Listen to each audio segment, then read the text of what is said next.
पिनाका की टंकार हो या सृष्टि का संगीत, कच्छपी वृति महती की मधुर ध्वनि, महानंदा सम्मोहनी की मधुर ध्वनि जो गूंजे हर हृदय में, वो है भारत ध्वनि। हर इतवार शाम 5 से 7 बजे। भारत से जुड़ गए हैं आदरणीय group captain MJ Augustine Vinod ji, और एक बार फिर कार्यक्रम का सौभाग्य है कि एक एक्स इंडियन एयरफोर्स ऑफिसर जुड़ रहे हैं कार्यक्रम से। वो अनमैन्ड सिस्टम्स और एविएशन के विशेषज्ञ हैं, कमिश्नर हैं ड्रोन्स के, और टीवी पैनलिस्ट है, सोशल कमेंटेटर है। बहुत सारी आज बातें करेंगे, बहुत कुछ सीखेंगे। आइए उनको जोड़ते हैं कार्यक्रम से। नमस्कार सर। नमस्कार ma'am, how are you? I am fabulous. I am your student sir, so I am always fabulous. और आपके दर्शक? हमारे दर्शक, हमारे श्रोता भी सारे फैबुलस हैं। नहीं होंगे तो आपकी बातें सुन के हो जाने वाले सर। Very good. आपको बताऊं, सबको नमस्कार। जी सर, नमस्कार सर। आपको एक बात बताऊं, यहाँ पर जैसे आपका नाम है ना, यहाँ पर एमजे द म्यूजिकल यहाँ पर अभी चल रहा है, अभी चालू है। अच्छा। उसमें भी तो जैक्सन हो गए। उसमें भी तो हाथ नहीं गई आपका? बिल्कुल नहीं। मैं भारतीय म्यूजिक ज्यादा पसंद करता हूँ। अच्छा ठीक है सर, तब तो ठीक है। तो हमने सोचा वो एक था ना, वो फ 35 ब बेचारा, उसको तो हाँ, तो उसमें भी हाथ नहीं होगा फिर तो कुछ भी नहीं। हम लोग कुछ नहीं जानते, हम कुछ नहीं जानते। One Aussie guy I really love. Ji. From the bottom of my heart. Ji. He is a writer called Neville Shute. All right. हाँ, तो वो बता रही थी जैसे आपको, हम लोग तो कुछ भी नहीं जानते हैं सर, कुछ नहीं जानते हम लोग। एक वो टुकड़ों में जा रहा है बेचारा। इसीलिए सर, इसीलिए कहते होंगे कि महंगे खिलौने और खिलौना नहीं बोलूंगी सर, महंगे खिलौने, महंगे शौक नहीं रखने चाहिए। अब बता रहे वो टुकड़ों में जा रहा है बेचारा एयरक्राफ्ट। तो नहीं, वापस जाके जुड़ जाएगा। अच्छा। तो आपने तो बताया था, वो आपने तो बताया था उसमें कुछ ताला वाला लगा हुआ है। पद्मनाभ स्वामी का ताला लगा। मैंने बोला जब तक मत्था नहीं टेकोगे आप नहीं जाओगे। तो सुना उसके कुछ मेंबरान जो हैं मत्था टेकने गए थे। अच्छा। पद्मनाभ स्वामी का ताला लग गया।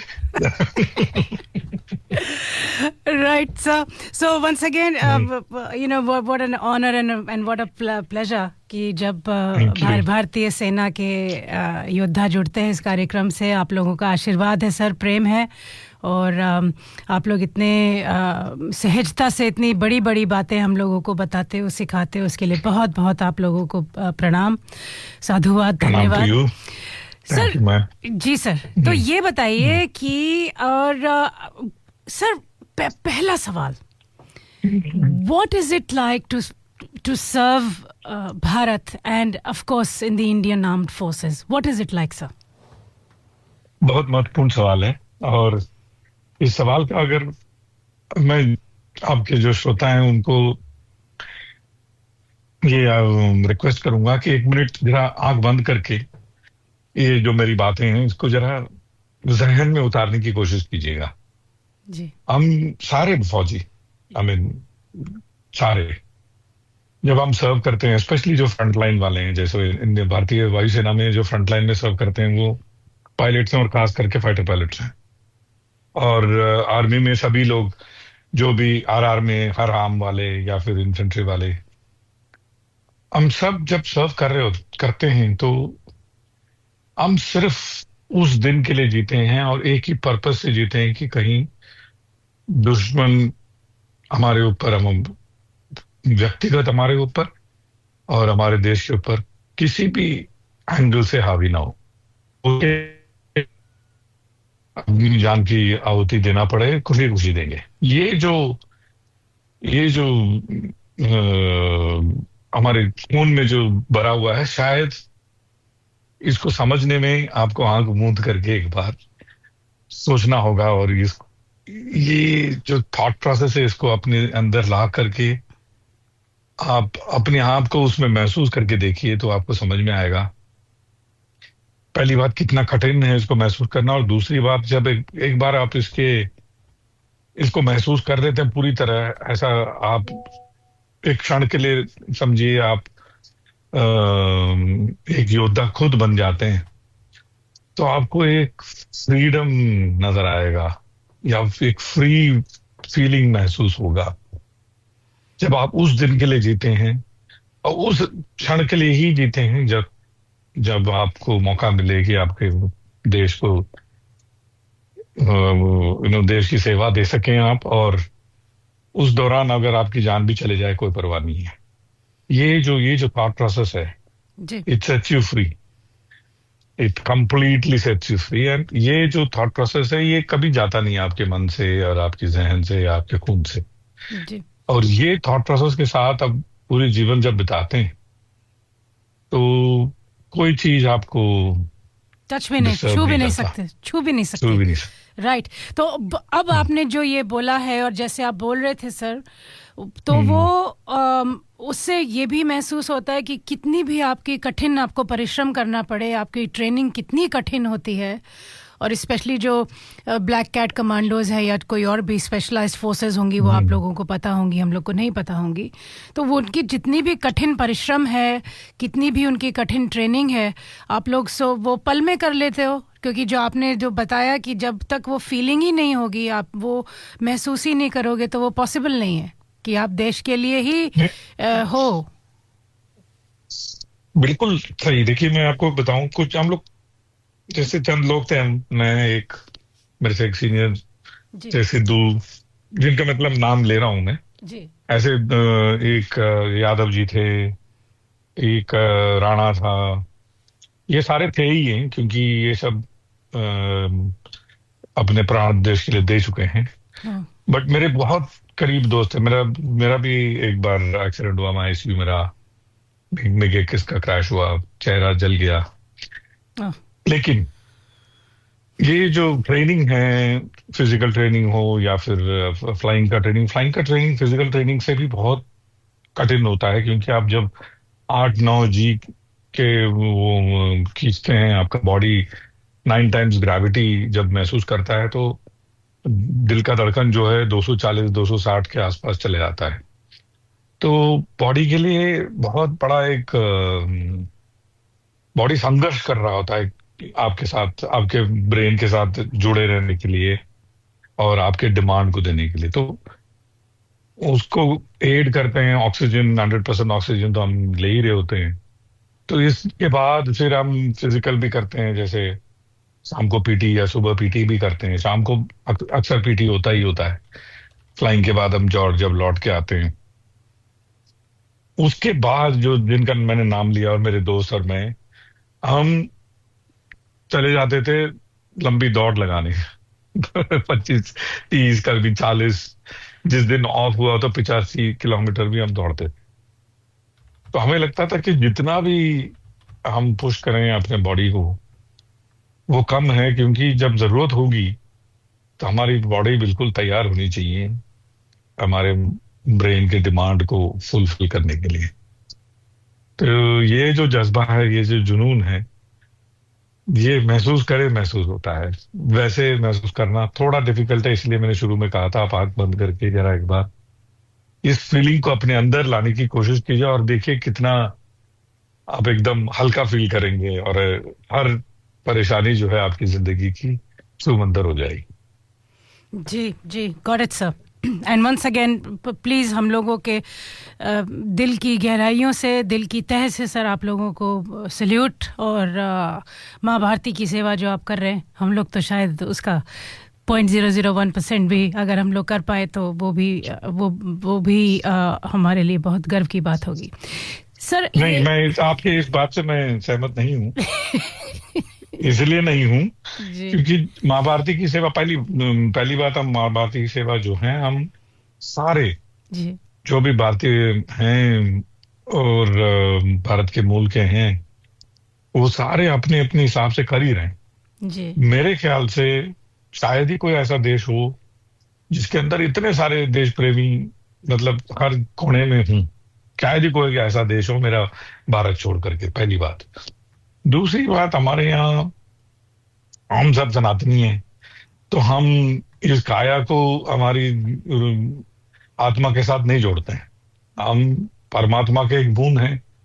आज इस काया में हैं, कल हो सकता है किसी और काया में हूं, और उसके अगली बार हो सकता है मैं अपर्णा मैम के काया में आ जाऊं। तो काया क्या है? ये तो एक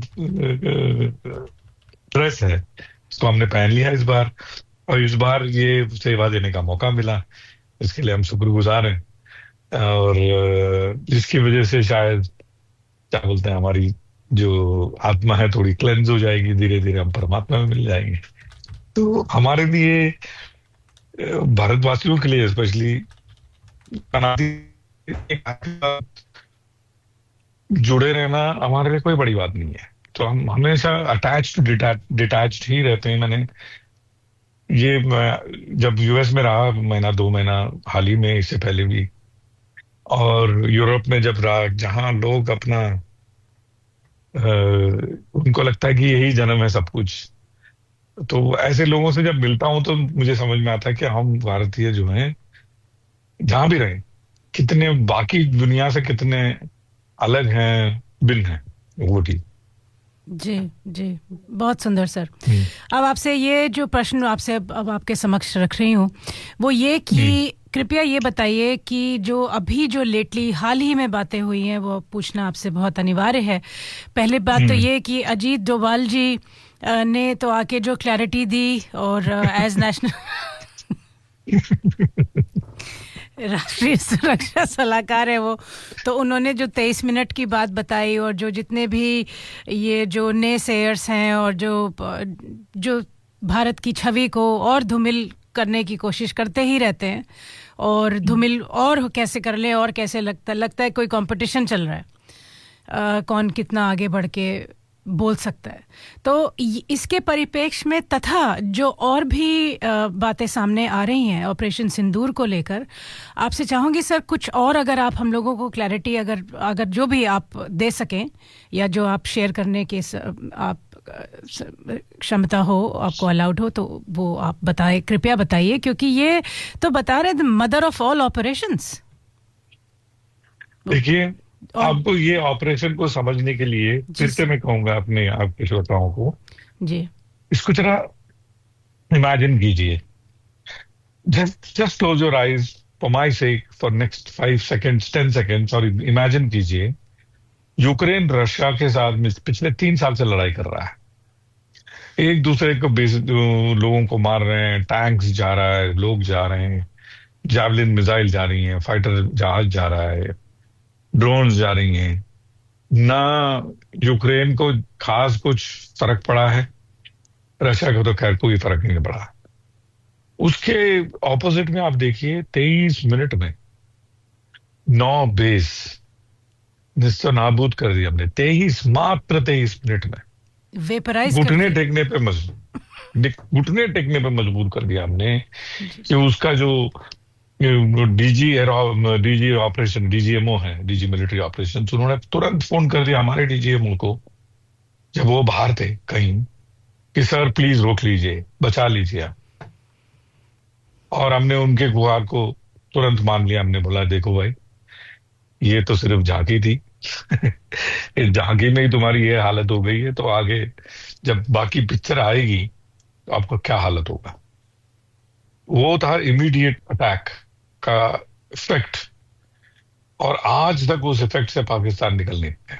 23 मिनट, मात्र 23 मिनट, जितना ये प्रोग्राम नहीं है उससे कम समय में हमने घुटने टेकने पे मजबूर कर दिया।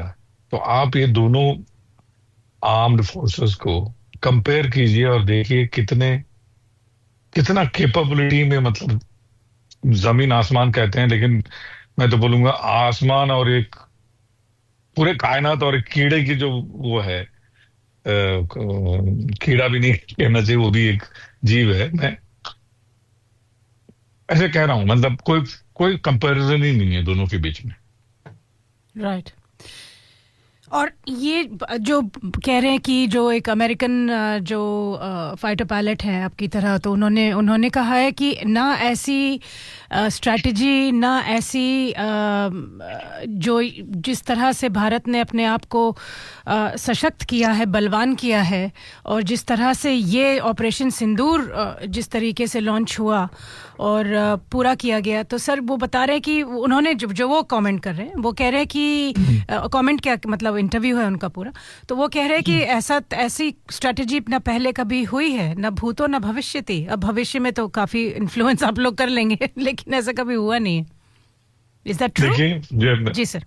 मेरा नाम गूगल कीजिएगा, एमजे ऑगस्टीन विनोद जी। अब डालिए आईएएफ, तो आपको एक लिंक मिलेगा जिसका नाम है भारत रक्षक, और मेरा फेस होगा वहां पे, नाम होगा जी। उस पे। आप पढ़ेंगे तो उसके नीचे की तरफ आप देखेंगे, उसमें लिखा हुआ है कि मुझे विशिष्ट सेवा मेडल क्यों मिला है। जी। तो उसमें एक जगह लिखा हुआ है कैट्सपॉ। मैं पहला कैट्सपॉ था नॉर्थ ईस्ट का, कमांड या centre for air tasking and strike planning for aerial warfare. Aerial warfare का सेंटर का जो बॉस था वो था मैं। अच्छा। ठीक है। हमने, मैं एक क्यों कह रहा हूं, मैं अपने मैं के लिए नहीं कह रहा हूं, बिल्कुल मैं अपने, जैसे मैं शुरू में कहा था, इस मैं से, इस नाम से, इस पाया से मैं जुड़ा नहीं हूं, तो अहंकार के लिए नहीं कह रहा हूं, इसको समझना जरूरी है।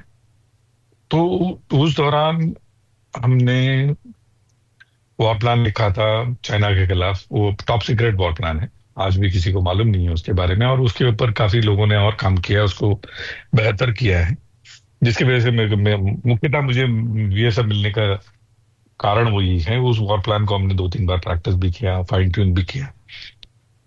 और अब आते हैं पाकिस्तान के खिलाफ का जो प्लान है, इसमें भी जो बालाकोट के दौरान जो प्लान किया गया था, एग्जीक्यूशन था, जो उसमें मैं भी एक मेंबर था, डायरेक्टर फॉर एयर डिफेंस था मैं उस समय, डायरेक्टर था बालाकोट के दौरान। अब आप विश्वास नहीं करेंगे, पाकिस्तान की हर हर गतिविधि, पाकिस्तान का हर जनरल का पसंद नापसंद, पाकिस्तान का हर टैंक, पाकिस्तान का हर फाइटर जहाज, पाकिस्तान का हर पायलट, सबके बारे में हमारे पास बहुत जानकारी है। हर चीज की जानकारी है हमारे पास। वो क्या करते हैं, क्या सोचते हैं, उसकी भी जानकारी। जब हमारे पास इतनी अच्छी जानकारी है और हमें मालूम है, ये मैं ट्विटर में हमेशा कहते रहता हूँ मेरा ट्विटर आईडी एमजे विनोद है, लोग जाके देखे वहां पे। खोते थे पुत्र बोलता हूँ मैं इनको, ये खोते थे पुत्र करते क्या हैं, सोचते क्या हैं, जब हमें पता है तो हमें ये नहीं पता होगा कि ये टैक्टिक्स क्या इस्तेमाल करेंगे और इसका हमारे पास क्या तोड़ है। जिस रफाल को मार गिराने की बात करते हैं, वो मैंने ट्वीट भी किया है, उसका इमेज भी डाला हुआ है। उसको बोलते हैं टोड डिकॉय। मतलब एक वायर के पीछे एक बहुत छोटा सा एक प्लास्टिक का आइटम होता है जो असली जहाज से बड़ा दिखता है दुश्मन के रडार में, और दुश्मन उसको मार के खुश हो जाता है। $350 $400 का जो पीछे जो डिकॉय है, उसको हम की डिप्लॉय करते हैं 200-300 मीटर पीछे। उसको मार के ये लोग खुश हो रहे हैं कि इन्होंने रफाल मार गिराया है। तो ऐसे खोते हुए पुत्रों को मैं क्या बोलूं, बताइए। ये अपना अगर तालीम ठीक कर लें तो हो सकता है ये देश इनकी जो है थोड़ी बहुत तरक्की कर जाए। दो चीजें इन्हें बहुत करना जरूरी है। पहली बात, इनका तालीम जो है असली हो, ना कि सर हिलाने वाला। और दूसरा, ये आपस में बहनों से और भाइयों से शादी करना बंद करें, इन ब्रीडिंग बंद करें, तभी जाके इनका देश सुधरेगा। नहीं तो it is going to go down, it is already down the drain, it will go further down the drain. Right sir. और ये जो ये कहा गया है कि अभी पॉज लिया गया है, तो that is that's not a decoy. वो बोल रहे कि ये जो पॉज लिया गया है तो वो जेन्युइन है, और आपको इसमें जो पॉलिटिकल विल है वो भी आपके समक्ष प्रस्तुत हो ही चुकी है। तो आपको क्या लगता है सर, ये कोई सुधरने का नाम लेगा ये देश, या जो ये इनके जो फील्ड मार्शल है? आपको ये नहीं मैम, आपको ना इसको एक पाकिस्तानी के नजरिए से देखिए जी, भारतीय के नजरिए से देख रहे हैं आप जी। पाकिस्तानी, किसी भी पाकिस्तानी के नजरिए से आज आप देखेंगे, जी किसी भी पाकिस्तानी से आप बात करेंगे, पूछेंगे, जी वो हर पाकिस्तानी आज के तारीख में डरा हुआ है। जी एक बहुत डर का माहौल है वहां, डर महसूस है वहां। क्यों? आप ये बात नहीं जानते हैं, क्योंकि आपके जहन में नहीं है ये बात, जी उसके जहन में है। जी वो ये है कि ऑप सिंदूर जो है खत्म नहीं हुआ है। जी ऑप सिंदूर सीज फायर भी नहीं हुआ है। There is no ceasefire, there is no stoppage of op Sindoor. Op Sindoor जारी है, पॉज बटन दबा हुआ है।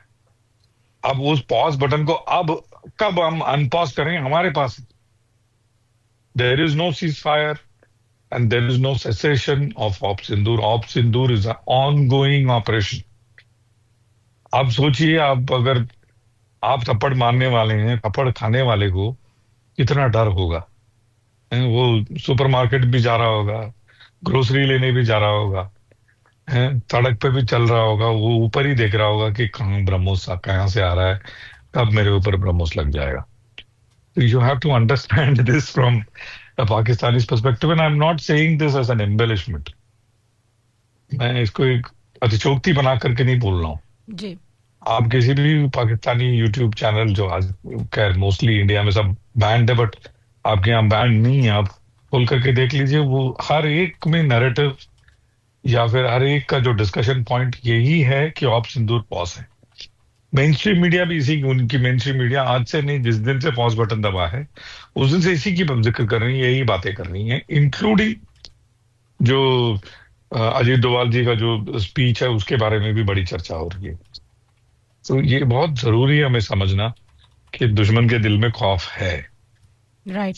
तो फिर ये तो फिर इसको आप क्या बोलेंगे? ये कोई सीरियल, ये कोई डिनायल चल रहा है कि ये आके हर जगह बोलेंगे कि भाई ये सोशल मीडिया में से हमें पता लगा कि ऐसा हो गया है, और वो मानते ही नहीं है कि उनके ऊपर टारगेटेड इतनी प्रिसिशन उनको हिट किया गया। तो ये कौन सी मानसिकता है?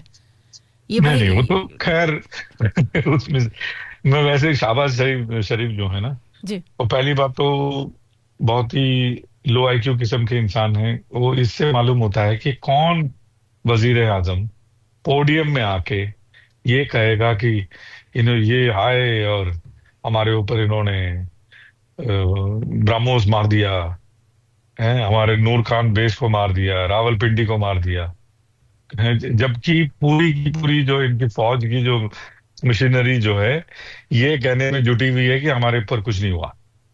वजीर आजम ये आके कह रहा है कि हमारे नूर खान मार दिया, हमारे पिंडी मार दी, फलाना ढिमकाना। वो कौन तो आके कहेगा? पहली बात। और दूसरी बात, इसी का सोने पे सुहागा जो है, वो इनके जो so called x foreign minister जो भी कह लीजिए, जी वो आके बोलता है कौन आके रात के अंधेरे में मारता है। काश तो दिन। कौन सुबह 2:30 बजे स्विमिंग पूल में पड़ा मिलता है? और उन्हीं का एक लाल टोपी पहन करके एक आदमी है, वो आके बोलता है ये जो लाल टोपी तो गजब है सर, कहाँ से याद आ गया आपको? नहीं नहीं, वही वो बोल रहा था कि ये जो ट्रांसजेंडर किस्म के इंसान को आपने भेजा है उनके फॉरेन मिनिस्टर के ऑपोजिट, वो क्या कर लेगा? तो एक बहुत बड़ा एक इनका सियासत जो है, बहुत बड़ा एक जोक है। जी पिछला जो आदमी का सियासत था वो भी इतना ही बड़ा जोक था, इससे बड़ा इनफैक्ट। ओ पाओ गिलोगे बम वाला। जी राइट। तो वेरी क्विकली आपसे ये भी समझे सर, आपकी एक्सपर्टीज़ है अनमैन में, और ये आपकी जो यूसीएवीज हैं, और आपका ये जो ड्रोन्स हैं, और आपने अभी मेंशन किया रशिया यूक्रेन वॉर भी आपने मेंशन किया।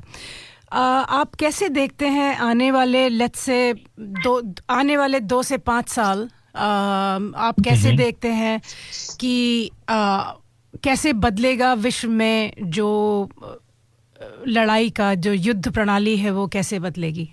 और बदलेगी तो क्यों बदलेगी? और अगर बदलेगी तो क्या वो अच्छे के लिए या बुरा के लिए? देखिए, मैं हमेशा कहता हूँ, last of the fighter pilot is already born.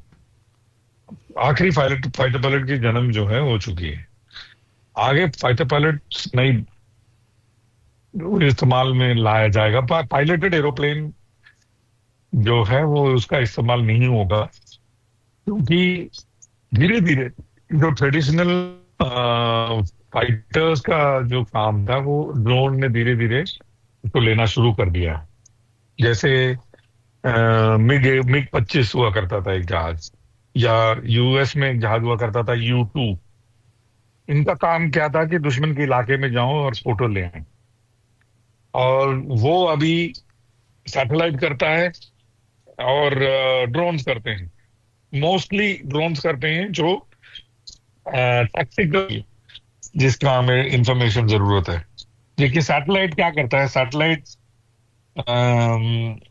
का डेटा जो है हमारे पास देर से पहुंचती है, क्योंकि सैटेलाइट फोटो लेता है और तुरंत आपको डाउनलिंक नहीं कर पाता है, आपको डाउनलिंक करता है दूसरे इलाके में जाके। सपोज पाकिस्तान का फोटो लिया है सैटेलाइट ने, तुरंत डाउनलिंक नहीं करता, वो डाउनलिंक करता है स्वीडन के आसपास जो हमारा डाउनलिंक स्टेशन है, या पानी के अंदर जो पानी वाले जहाज में जो हमारे डाउनलिंक स्टेशन है वहां पे डाउनलिंक होती है, फिर हमारे पास आती है। तो टैक्टिकल रिकॉनेसेंस में सैटेलाइट का इस्तेमाल जो है वो इम्पॉसिबल है। तो जिसकी वजह से ये MiG-25 हो या फिर U-2 हो, ये सारी जो चीजें इस्तेमाल हुआ करती थी 70-80 के दशक में, 90 के दशक तक। लेकिन लेट 90 के दशक के बाद ड्रोन आना शुरू हुए। ड्रोन ने ये जो कार्य जो है पूरा 100% ड्रोन के हाथ में चला गया। अभी आप ब्रह्मोस देखिए, ब्रह्मोस भी एक तरह का ड्रोन है। तो दूर जाके 300-400 किलोमीटर जाके सटीक से मारना, पहले डीप पेनिट्रेशन स्ट्राइक जहाज करा करती थी काम, जैसे जैगुआर हो या फिर यूके में टोर्नेडो हो, या फिर ऑस्ट्रेलिया में जो F-15 स्ट्राइक ईगल हो। इनका काम हुआ करता था कि दुश्मन के बेड़े में घुस जाएं, लो लेवल जाएं, हाई स्पीड में जाएं, बॉम्ब गिराएं, लौट के आए। ये काम भी अब आप देखिए ऑलमोस्ट 90-95% क्रूज मिसाइल्स जो एक तरह का ड्रोन ही है, ब्रह्मोस सिर्फ एक तरह का ड्रोन ही है, ऐसे मिसाइल्स के पास और ड्रोन के पास चला गया ये काम। तो आप एक एक रोल्स देखते हैं, बिकॉज रोल वाइज देखते हैं, जहां फाइटर जहाज इस्तेमाल हुआ करता था वो रोल्स एक एक करके ड्रोन के पास जाता हुआ हमें नजर आ रहा है। तो ये मैथमेटिकली हम इसको एक्सट्रापोलेट करते हैं आगे फ्यूचर में क्या होगा, राइट। तो आपको ये नजर आएगा कि साल 2 साल, सवा साल, 2 साल 3 साल में एक नया रोल जो है ड्रोन ड्रोन के कंधे पे चला जाता है। ये जैसे ब्रिजेड ऑपरेशंस हैं, मतलब टैक्टिकल सर्जिकल प्रिसिशन स्ट्राइक आपको करना है अगर, जी। आज के तारीख में वो ड्रोन के हाथ में 100% जा चुका है।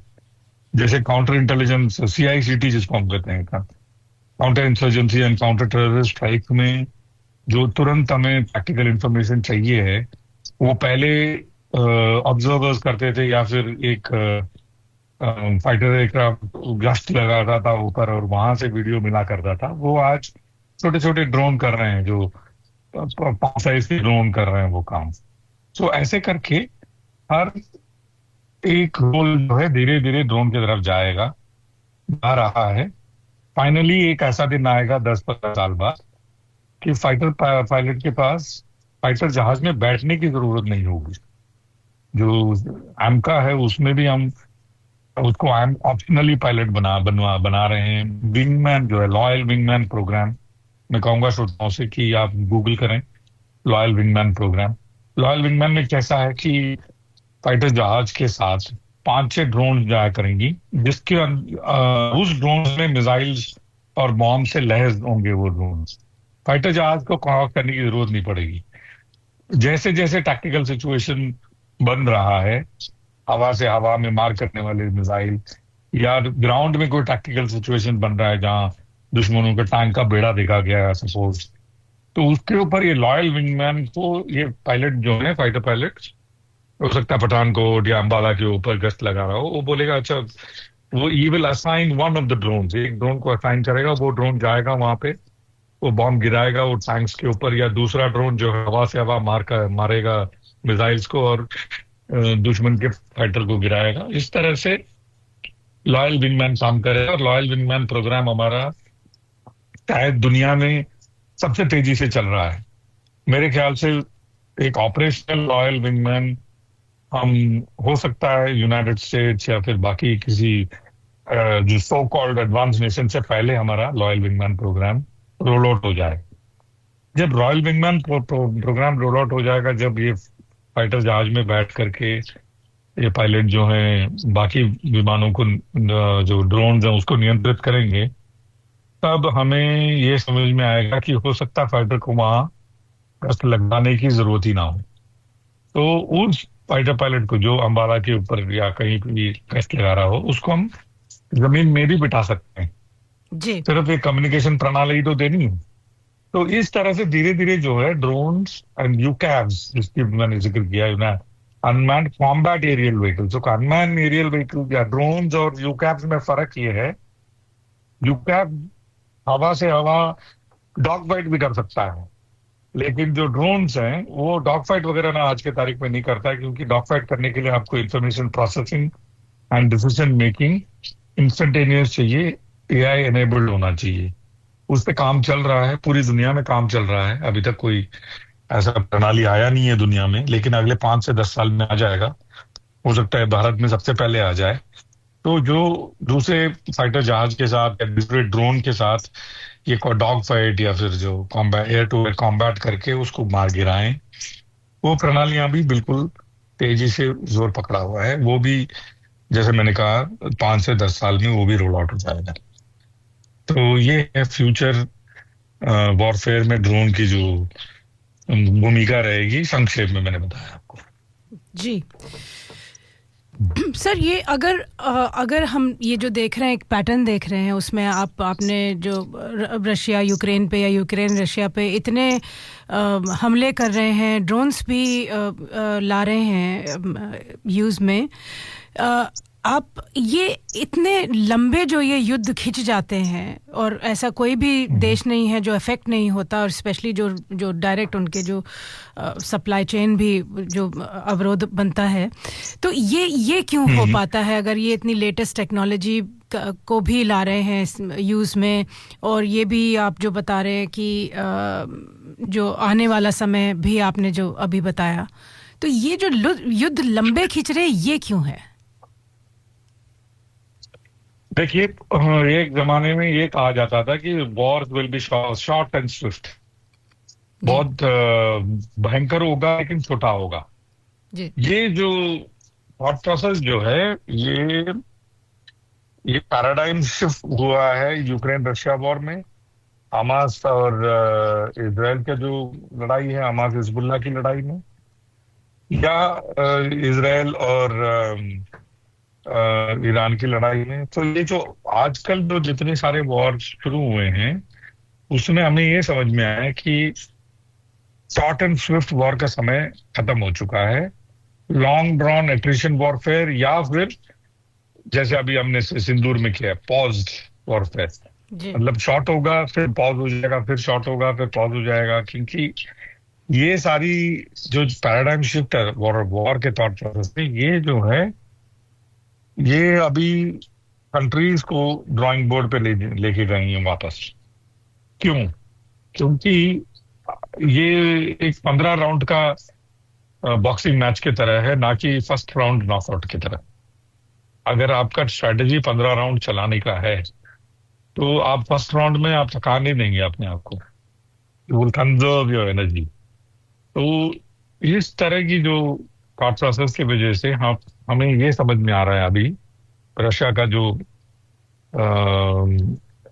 रशिया से हमने ये सीखा है, भारत ने सीखा है कि वॉर के दौरान भी आपको वॉर प्रोडक्शन जारी रखना होगा, और वॉर के दौरान कोई कोई चीजों की जो प्रोडक्शन है आपको 10 गुनी, 15 गुनी या 20 गुनी करनी होंगी।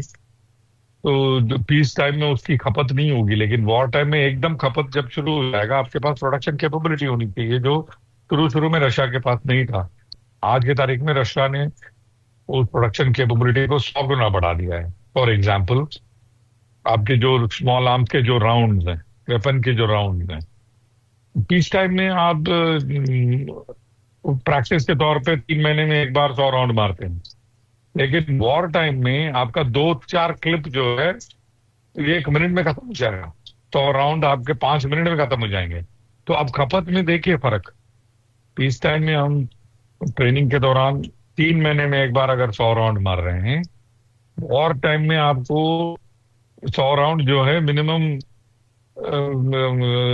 मैक्सिमम समय आप 100 राउंड में कितना लगा सकते हैं, 5-10 मिनट। तो खपत में देखिए बहुत अंतर है। तो उस दौरान आप जब खपत आपकी एकदम बढ़ जाती है तो आप इसको उस दौरान थोड़ा ना फैक्ट्री लगाएंगे कि कैसे इसको बढ़ाया जाए।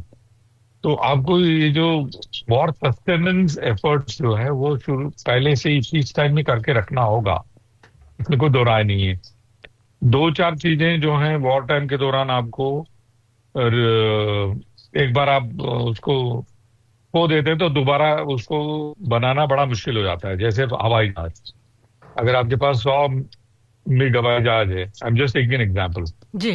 वॉर में आपका 10 खत्म हो गया वॉर में, वॉर के बाद आपके पास 90 ही रह जाएगा। वॉर के दौरान आप वो 10 जो है बना नहीं पाएंगे, क्योंकि एक हवाई जहाज बनाने में आपको साल, 1.5 साल, 2 साल या उससे ज्यादा का समय लग जाता है। तो ये जो वॉर टाइम एफर्ट में व्हाट इज गेटिंग कंज्यूम्ड मोर, उसकी प्रणालियां लगानी होंगी, जिससे बड़े जोर शोर से इंडिया में काम चल रहा है। हम अपनी गलती करके सीखने की मूड में नहीं है, हम दूसरों की गलती से सीखते हैं। इसीलिए तो हमारा भारतवर्ष हमेशा से आगे रहा है। ये मुगल काल और अंग्रेजों के काल को छोड़ने के बाद फिर से अगर हम इतनी तेजी से तो 5वीं इकोनॉमी बन गए हैं इस कम से कम समय में, सोचिए 70 साल 75 साल में ही अगर हम यहाँ तक पहुंच गए हैं, तो हम अपनी तेजी का ग्राफ देखिए आप। जी। तो उस तरह से हम इसलिए दूसरों की गलती से सीख करके हम भी बड़ी तेजी से इस प्रणाली पे काम कर रहे हैं। और इसमें ड्रोन का और यूकैप का बहुत बड़ा एक हाथ होने वाला है। आप देखिए, अगर फाइटर जहाज कम हो जाए हमारे पास किसी कारणवश, या उसकी लाइफ खत्म हो जाए, या वॉर के दौरान लॉसेस हो जाएं, जी। तो हमारे पास पर्याप्त ड्रोन अवेलेबल हों वही कार्य करने के लिए। तो ये इस पे भी बहुत जोर शोर से काम चल रहा है। इतना ही मैं बता सकता हूँ जो ओपन सोर्स में है वो। जी। और सर ये भी पूछूंगी आपसे कि जितना जो एनवायरनमेंट में हम लोग फंस गए हैं, which is you can't really choose your neighbours, लग रहा है। तो कितनी उथल पुथल हो रही है, कोई भी आप कंट्री ले लो जो भारत की इमीडिएट नेबरिंग नेशंस हैं, इतनी उथल पुथल हो रही है। आप इसको कैसे देखते हो भारत के परिप्रेक्ष्य में, और एक सोल्जर की लेंस से आप कैसे देखते हो? देखिए, इसमें खैर इस पे हम एक अलग प्रोग्राम ही करना होगा, क्योंकि ये जो मैं जो कहने जा रहा हूँ जी, इसको समझाने में थोड़ा हिस्ट्री नहीं, वो चीजें भी जरूरत होंगी। हो सकता है हम दूसरा किसी और संदर्भ में इस पे बात करें, लेकिन संक्षेप में इतना मैं बता दूं आपको जी कि एक पीस ट्रीटीज ऑफ वेस्टफालिया, तो गूगल करें, श्रोता गूगल करें इसको जी। वेस्टफालिया, PHALIA, 2 पीस ट्रीटीज हुई थी। इनफैक्ट टोनी ब्लेयर ने भी इसके बारे में टिप्पणी की है कि ये जो पीस ट्रीटीज ऑफ वेस्टफालिया, जो वेस्टफालियन माइंडसेट कहते हैं उसको, नेशन और नेशन स्टेट के संदर्भ में, जो वेस्टफालियन माइंडसेट है, उसकी वजह से आज के तारीख में जो भी आप लड़ाई झगड़ा देख रहे हैं वो वेस्टफालियन माइंडसेट की वजह से देख रहे हैं। और इसको मैं थोड़ा और 2 मिनट लेकर के समझाने की कोशिश करता हूँ। प्लीज। हाँ, ये जो लकीरें हैं जमीन पे, अपने आपको जब पिछले जनरेशन को या करंट जनरेशन जो हमें सुन रहे हैं, इनको, इन सबको, इसके देश अगर मैं कहूँ इंडिया, पाकिस्तान, या फिर नेपाल, म्यांमार, या ऑस्ट्रेलिया, न्यूजीलैंड, या ऐसे कोई भी देश की मैं बात करूं तो हम हर देश का जो हमारे मन में जो छवि है वो है, इस लकीर के इस पार ये देश है, उस लकीर के उस पार दूसरा देश है कि नहीं? जी हमने जमीन में लकीर खींचा हुआ है कि नहीं? जी और हमारा यही सोच है कि हमेशा से दुनिया में देश जो है ऐसे ही था, जमीन में लकीरें थी।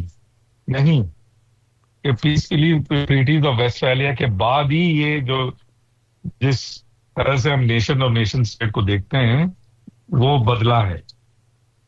पीस ट्रीटी जरूर रहा, लेकिन उसके वजह से सारा जो वॉर है पूरी दुनिया में ये लकीरों की वजह से शुरू हुआ, और लकीर खींचने का काम जो है पहली बार ये पीस ट्रीटी ऑफ वेस्टफैलिया की वजह से शुरू हुआ। अभी पहले का नेशन स्टेट कैसा था? जैसे आपको समुद्रगुप्ता के समय की बात करें या फिर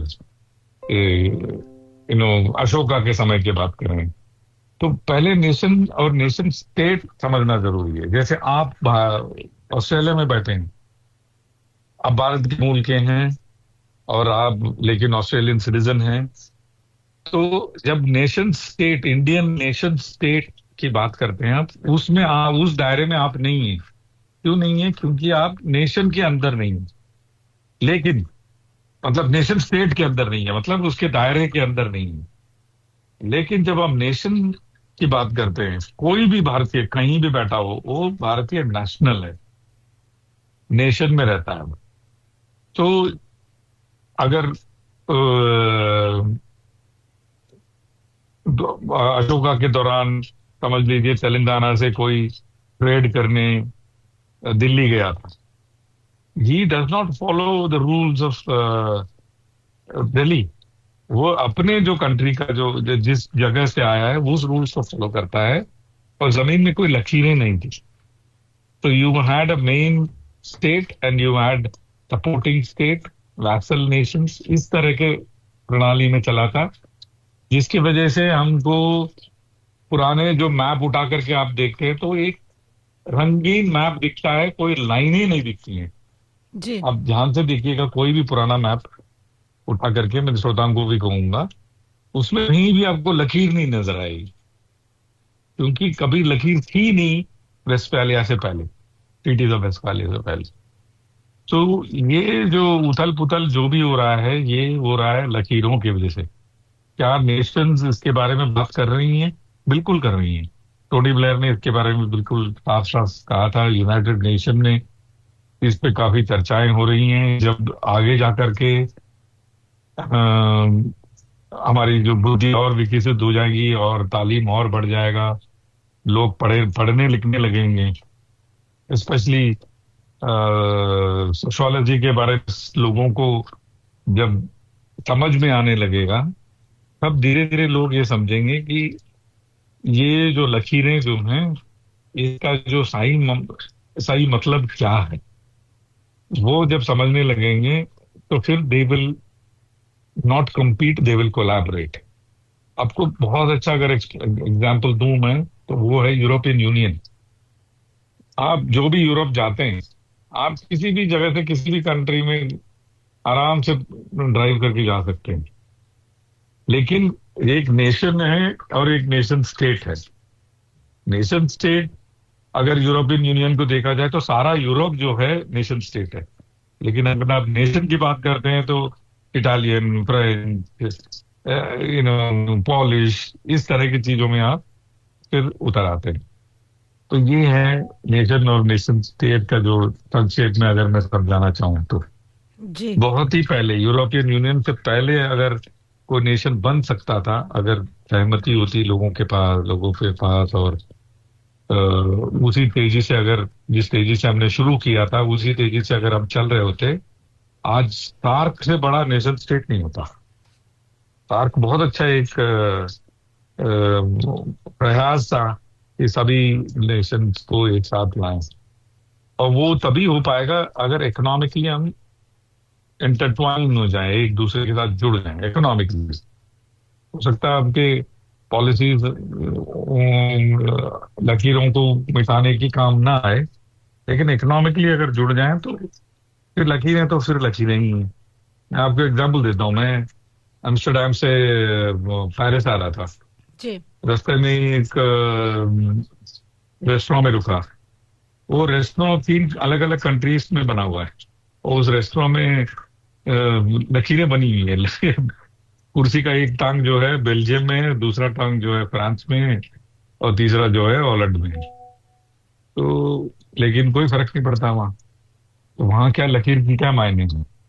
ऐसे ही हुआ करता था वेस्टफालिया से पहले, पीस ट्रीटी ऑफ वेस्टफालिया से पहले। तो इस तरह से अगर हम पीस को चांस नहीं देंगे, ऑस्ट्रेलिया इस मामले में मैं बोलूंगा कि बहुत लकी है, क्योंकि ऑटोमेटिकली उसका जो नेशन और नेशन स्टेट दोनों ही दायरे के अंदर है, क्योंकि एक आइलैंड है वो। अब पूरा का पूरा आइलैंड जो है एक पूरा नेशन है। ऐसा नहीं कि अफ्रीका की तरह या यूरोप की तरह या यूरेशिया की तरह बटा हुआ है, बिल्कुल एक है। तो इस तरह से अगर हम आगे जाकर के एक यूरोपियन यूनियन का मॉडल या फिर अपना ही कोई नया मॉडल लाएं, तो हो सकता है लड़ाई झगड़ा कम हो जाए। हो सकता है जितना पैसा हम फौज में और नफरत में लगाने की कोशिश करते हैं वो खत्म हो जाए, और धीरे धीरे पॉवर्टी या गुर्बत जिसको कहते हैं वो खत्म हो जाएगा। धीरे धीरे इंसानियत जो है इंसानों में वापस लौटने लगेगा। वो सारी चीजें पॉसिबल तभी हैं जब हम इकोनॉमिकली जुड़ने की कोशिश करें। जी। और हम्म। अंतिम प्रश्न आपसे ये पूछती हूँ सर, चलते चलते जल्दी से, कि आप हम्म। ये जो आने वाला समय है भारत के लिए, जो इतनी चुनौतियाँ दिख रही हैं, और हम्म। इस समय जब हम बात कर रहे हैं 50 से अधिक देश किसी न किसी झड़प में, और पता नहीं, कमाल की बात है कि उससे पोल्यूशन तो होता नहीं है बम फटने से या मिसाइल हम्म। फटने से, तो कमाल की बात। तो 50 से अधिक देश किसी न किसी संघर्ष में जुटे हैं। आप इसको हम्म। भारत के परिप्रेक्ष्य में कैसे देखते हैं, और ये आने वाला समय आप कैसे देखते हैं? स्पेशली अब हम लोग 2025 में जुलाई में एंटर कर चुके हैं, और ये अब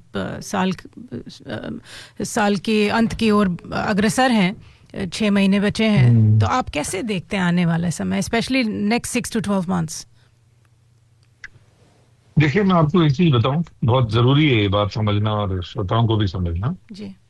अगर एज ए स्पीशीज जी। ह्यूमन रेस जो है, इंसान अगर पला है, मल्टीप्लाई हुआ है और 7 ट्रिलियन से ऊपर चला गया है अब, और 7 बिलियन से ऊपर चला गया है, तो कैसे गया है? क्योंकि हमारे अंदर दोनों इमोशन हैं। प्यार का इमोशन भी है, नफरत का इमोशन भी है। तो ये प्यार का इमोशन जो है हमारे अंदर, प्यार का इमोशन का पलड़ा जो है हल्का सा भारी है, जिसकी वजह से हम मल्टीप्लाई करके एज अ स्पीशीज हम खत्म नहीं हुए, या एक दूसरे को काट के खाए नहीं गए, खा नहीं गए हम। ये तो कब का हम एक दूसरे को काट के खा गए होते। जी। तो इंडिविजुअली हमारे अंदर नफरत का पलड़ा थोड़ा कम भारी है, और प्यार का पलड़ा थोड़ा ज्यादा भारी है, जिसकी वजह से हम we are giving, I mean we are multiplying so fast. तो मैं हमेशा, आई मीन, आशावादी रहा हूं। मैं हमेशा ये समझता हूँ कि जब आपके तालीम ठीक हो जाती है, आपका जो brain power, every generation we are becoming better and better. तो हर जनरेशन में हमारा ब्रेन पावर बढ़ता जा रहा जाएगा, और हमारी सोच जो है साइंटिफिक होने लगेगी या फिर प्रैक्टिकल होने लगेंगी। तो हो सकता है हम ये समझ जाएं कि ये सारी चीजें जो हैं ये सियासती हैं, और आम इंसान को इसका कोई ना कोई फायदा है, ना कोई उससे कोई लेना देना है। तो ऐसे जब हम समझने लगेंगे, तो हो सकता है कि ये लड़ाई झगड़ा जो है धीरे धीरे कम हो जाए या खत्म हो जाए। तो हो सकता है हम फौज में या फिर डिस्ट्रक्शन में कम खर्चा करें, और बाकी चीजों में ज्यादा खर्चा करें। इसमें यूएवी और यूकैप्स का बहुत बड़ा रोल होने वाला है, क्योंकि जब आपको पता लग जाता है कि देखिए कोई भी चीज यूएवी या ड्रोन से और यूकैप से छुपा नहीं है।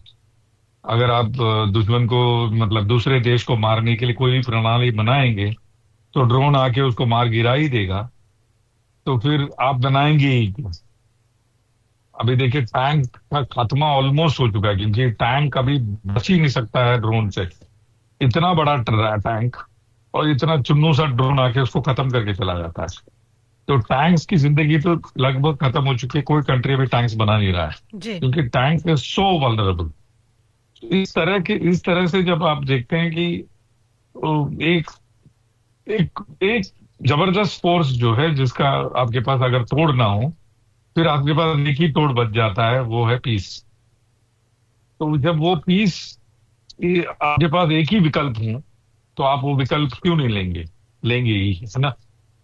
इसी में हमारा भारत का जो कंट्रीब्यूशन इस ब्लू प्लैनेट के प्रति यही है कि हमने दुनिया को दिखा दिया है कि 21-22 मिनट में हम टेक्नोलॉजिकली एडवांस हों, और आपके पास अगर गुदा हो तो आप एक दूसरे देश को 22-25 मिनट में घुटने पर ला सकते हैं।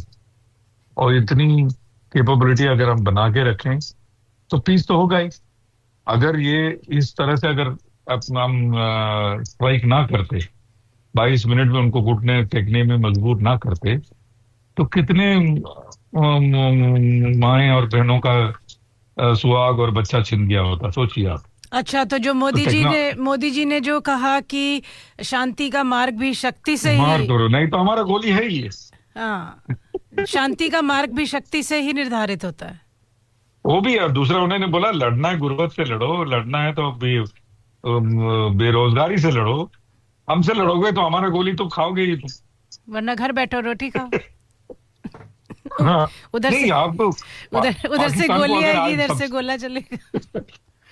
नो, पाकिस्तान का सबसे बड़ा दुश्मन भारत नहीं है। जी पाकिस्तान का आज के तारीख में सबसे बड़ा दुश्मन है उनके मुल्ला और मौलवी, जी जो इन बच्चों को असली तालीम से वंचित कर रहे हैं जी और उनको शोषित कर रहे हैं। जी ये जो पढ़े लिखे, जो धीरे धीरे उनके नौजवानों में भी ये आवाज उठ रही है। धीरे धीरे आप देखेंगे, स्पेशली सोशल मीडिया में जी धीरे धीरे उठ रही है ये आवाजें। जी। चलिए सर, आज आपने इतनी महत्वपूर्ण सब्जेक्ट पे आपने बात करी, और समय तो जितना निर्धारित है उतना है ही, उसको ध्यान में रखते हुए सर आपने जितना भी आपने समय हमको दिया, हम उसके बहुत बहुत आभारी हैं। और आपसे यही प्रार्थना करूंगी कि कार्यक्रम से जुड़े रहिए, और देखते हैं आने वाले समय में क्या क्या होता है और हम लोग कैसे कंट्रीब्यूट कर सकते हैं। जी सर, नमस्कार सर। थैंक यू, नमस्कार। जय हिंद सर। जय हिंद एंड जय भारत, एंड सारे श्रोताओं को भी मेरा प्रणाम। जी, जय माँ भारती। नमस्कार सर। भारत से जुड़ गए हैं आदरणीय नीरज अत्री जी, और कार्यक्रम का सौभाग्य है आज उन्होंने हम लोगों के लिए कुछ समय निकाला। नीरज भैया नमस्कार।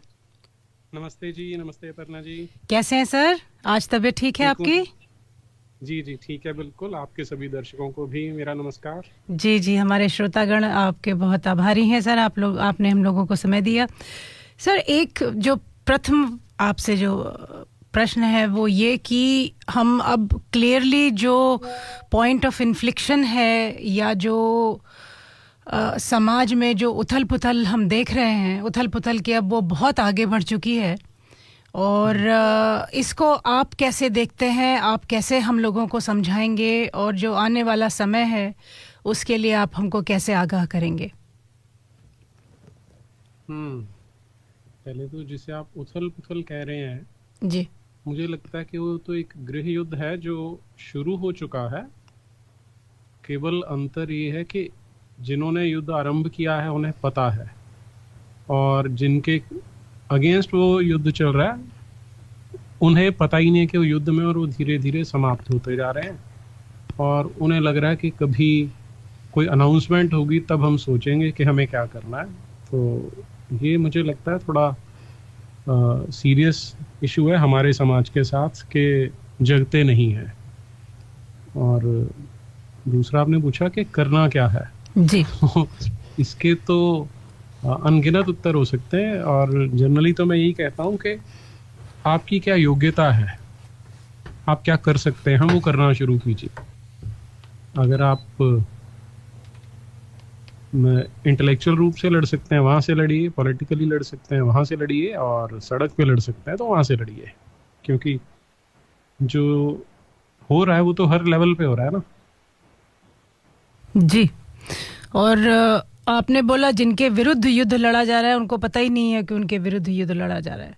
तो इसको आप आज के परिप्रेक्ष्य में और आने वाले समय में, क्योंकि एक हमने आपसे बहुत अत्यधिक महत्वपूर्ण आपसे एक चर्चा करनी थी और वो रह गई थी सर, ये जो आइडियोलॉजिकल सबवर्जन है, हम चाहते थे कि आप इसको कृपया हम लोगों को समझाइए लेमन टर्म्स में, बिल्कुल आसान शब्दों में, अगर आप हम लोगों को समझा सके कि ये आइडियोलॉजिकल सबवर्जन क्या होता है, किस तरीके से ये और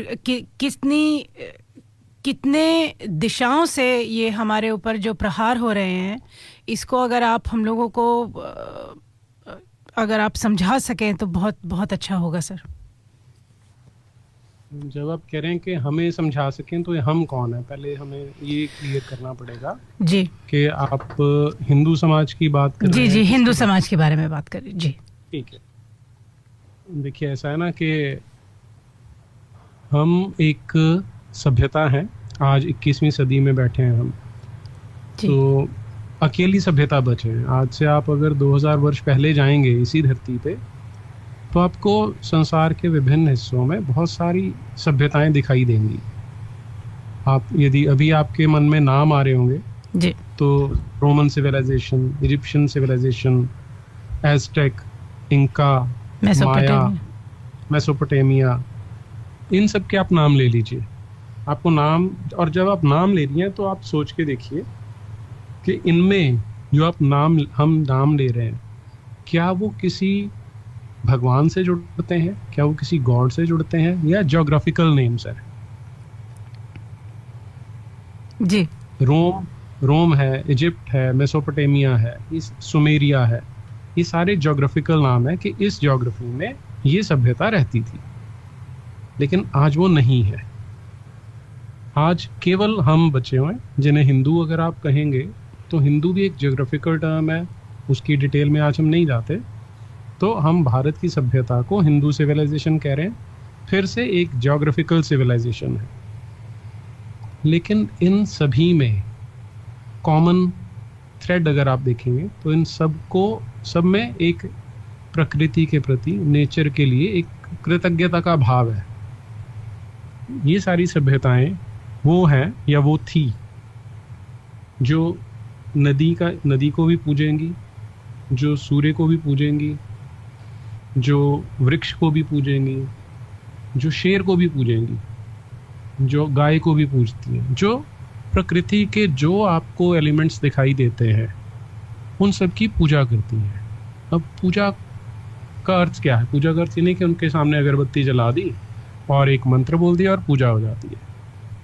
जब आप पूजा करते हैं तो आप उस चीज़ को पवित्र रखते हैं और उसे बचा के रखते हैं। उसको आप, जैसे आजकल हम कंजर्वेशन कहते हैं, कंजर्व करते हैं। हालांकि कंजर्व बड़ी छोटी टर्म है उसके लिए जी। तो जैसे अगर हम गंगा माँ की बात करें तो अगर केवल हिंदुओं के वश में होता तो गंगा में ना तो कभी कोई सीवरेज का कनेक्शन जाता, ना इंडस्ट्रियल वेस्ट का एफ्लुएंस जाता, ना उसमें कोई गंदगी डाली जाती।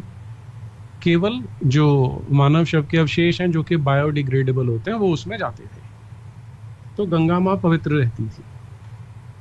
ये सारी सभ्यताएं ऐसी ही थी, इसलिए मानव जाति लाखों वर्षों का इतिहास है। लेकिन ना तो हमने वातावरण को प्रदूषित किया, ना ही उसका दोहन किया। ये एक कॉमनैलिटी थी इन सारी सिविलाइजेशंस में। दूसरी थी सबके, जब आप, अच्छा अब आइए कि इनके जो देवी देवता थे, जो आराध्य थे, उनमें आपको देवी रूप भी मिलेगा और देवता रूप भी मिलेंगे, जिसका अर्थ हुआ कि नारी का सम्मान किया जाता था इन सारी सभ्यताओं में। अब इन दो कॉमन एलिमेंट्स को लेके आज आप आ जाइए 21वीं सदी में, चारों तरफ आपको पॉल्यूशन दिखाई देगा, एक्सट्रीम पॉल्यूशन दिखाई देगा। उसी गंगा में सैकड़ों इंडस्ट्रीज का जो वेस्ट है वो डिस्चार्ज किया जाता है। गटर खोले गए उसमें कि जो सीवरेज का वेस्ट है वो गंगा में जाता है। और अब गंगा की स्थिति बहुत दयनीय हो चुकी है। और जब मैं गंगा कह रहा हूँ तो केवल एक सिंबल है, उसके लिए आप पूरे एनवायरनमेंट को, सारे जो हमारे जितने इकोसिस्टम के एलिमेंट्स हैं, उन सबको आप इसमें सम्मिलित कर सकती हैं। तो ये वो सभ्यताएं थी जिन्होंने लाखों वर्षों के अपने एग्जिस्टेंस में इन सबको संभाल के रखा। लेकिन उसके बाद एक आती है क्रिश्चियनिटी, उसी से चोरी करके आता है इस्लाम। अगर आप इन दोनों को देखें तो इन्होंने उन सारी सभ्यताओं का समूल विनाश कर दिया। हमारा भी प्रयास किया लेकिन हम बच गए। और जब उनका विनाश किया, वहाँ पे इन्होंने सप्लांट क्या किया, वहाँ पे उनकी जगह पे क्या स्थापित किया, या तो ईसाइयत या इस्लाम। और ये दोनों अपनी ही किताब में क्या बोलते हैं कि जो नारी है पुरुष से हेय है, पुरुष से नीच है वो, इसलिए उसका सम्मान तो कभी हो ही नहीं सकता। इसीलिए जो आराध्य होंगे वो कभी भी नारी के रूप में नहीं हो सकते। और मैं बार बार नारी बोल रहा हूँ, औरत नहीं बोल रहा जी। उस पर भी बात करेंगे, लेकिन अभी इसी को अगर थ्रेड को आप आगे लेके चलते हैं जी, तो उन्होंने सबका विनाश किया, जिसमें नारी का सम्मान समाप्त किया। और एनवायरनमेंट हम देख ही रहे हैं किस स्थिति में पहुंच चुका है। लेकिन हिंदू उनका अनफिनिश्ड एजेंडा है जो अभी तक समाप्त वो नहीं कर पाए हैं। तो 2000 वर्षों से एक ही सभ्यता बच गई, और मुझे बड़ा गर्व होता है कि मैं उन पूर्वजों की धरोहर हूँ जिन्होंने ये 2 प्रकार के इन राक्षसों से लड़ते रहे लेकिन हार स्वीकार नहीं की, ताकि हम लड़ सकें और इन्हें पराजित कर सकें। आपने पूर्वजों का नाम लिया नीरज भैया, तो ये भी क्या हम लोगों को नहीं पता होना चाहिए, ना शत्रु बोध है? और क्या हमारे पूर्वजों ने जो अपनी जो लड़ाई लड़ी कि आज हम और आप बात कर रहे हैं, कर पा रहे हैं एक दूसरे से, और जो उन्होंने इतनी, क्या ये उनके, हम लोग उनके काम पर एक तरह से थूक नहीं रहे सर? क्या हम उनकी, हम उनको जो पूजनीय हैं, हम उनकी ओर तो पीठ दिखाकर खड़े हो गए? जो हमारे पूर्वजों ने जो त्याग किए, जो हम लोगों को एक तरह से सशक्त बनाया कि हम अपना कार्य कर सकें, अपने धर्म के लिए कुछ कार्य कर सकें, कुछ कर सकें, तो हम तो बहुत पीछे रह गए सर, बहुत पीछे, इतने पीछे कि अविश्वसनीय है कि कोई एक समाज अपने पूर्वजों को ऐसे भुला सकता है, उनके त्याग को, उनके बलिदान को ऐसे पीठ दिखा सकता है। हाँ, मैं वहीं आने वाला था जी, कि ये जो 2000 वर्षों का स्ट्रगल रहा, जो संघर्ष रहा, वो उसके लिए जो हथियार थे वो क्या थे? तलवारें थी, धनुष बाण थे, तोप थी, बंदूकें थी।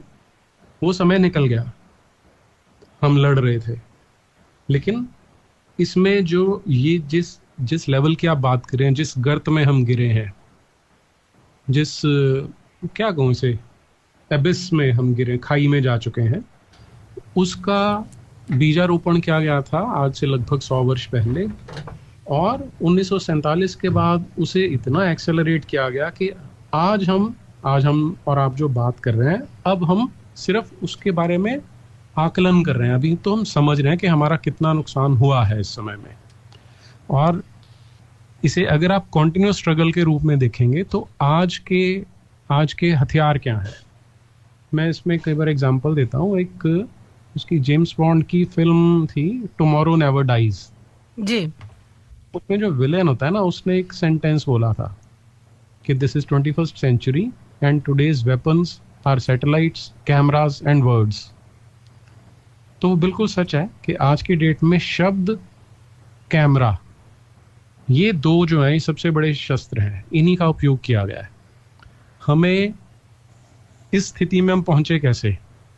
हम एक संविधान के रास्ते से मूर्ख बनाया गया कि वो जो 2 सभ्यताएं, जो उन्हें सभ्यता भी नहीं कह सकते, वो 2 विचारधाराएं जिनके पास केवल एक किताब है, और वो कहती हैं कि हमने सबको नष्ट करना है। वो छिपाते नहीं है इस बात को, वो कहते हैं कि हमने सबको दारुल इस्लाम बनाना है, हमने किंगडम ऑफ गॉड लेके आना है।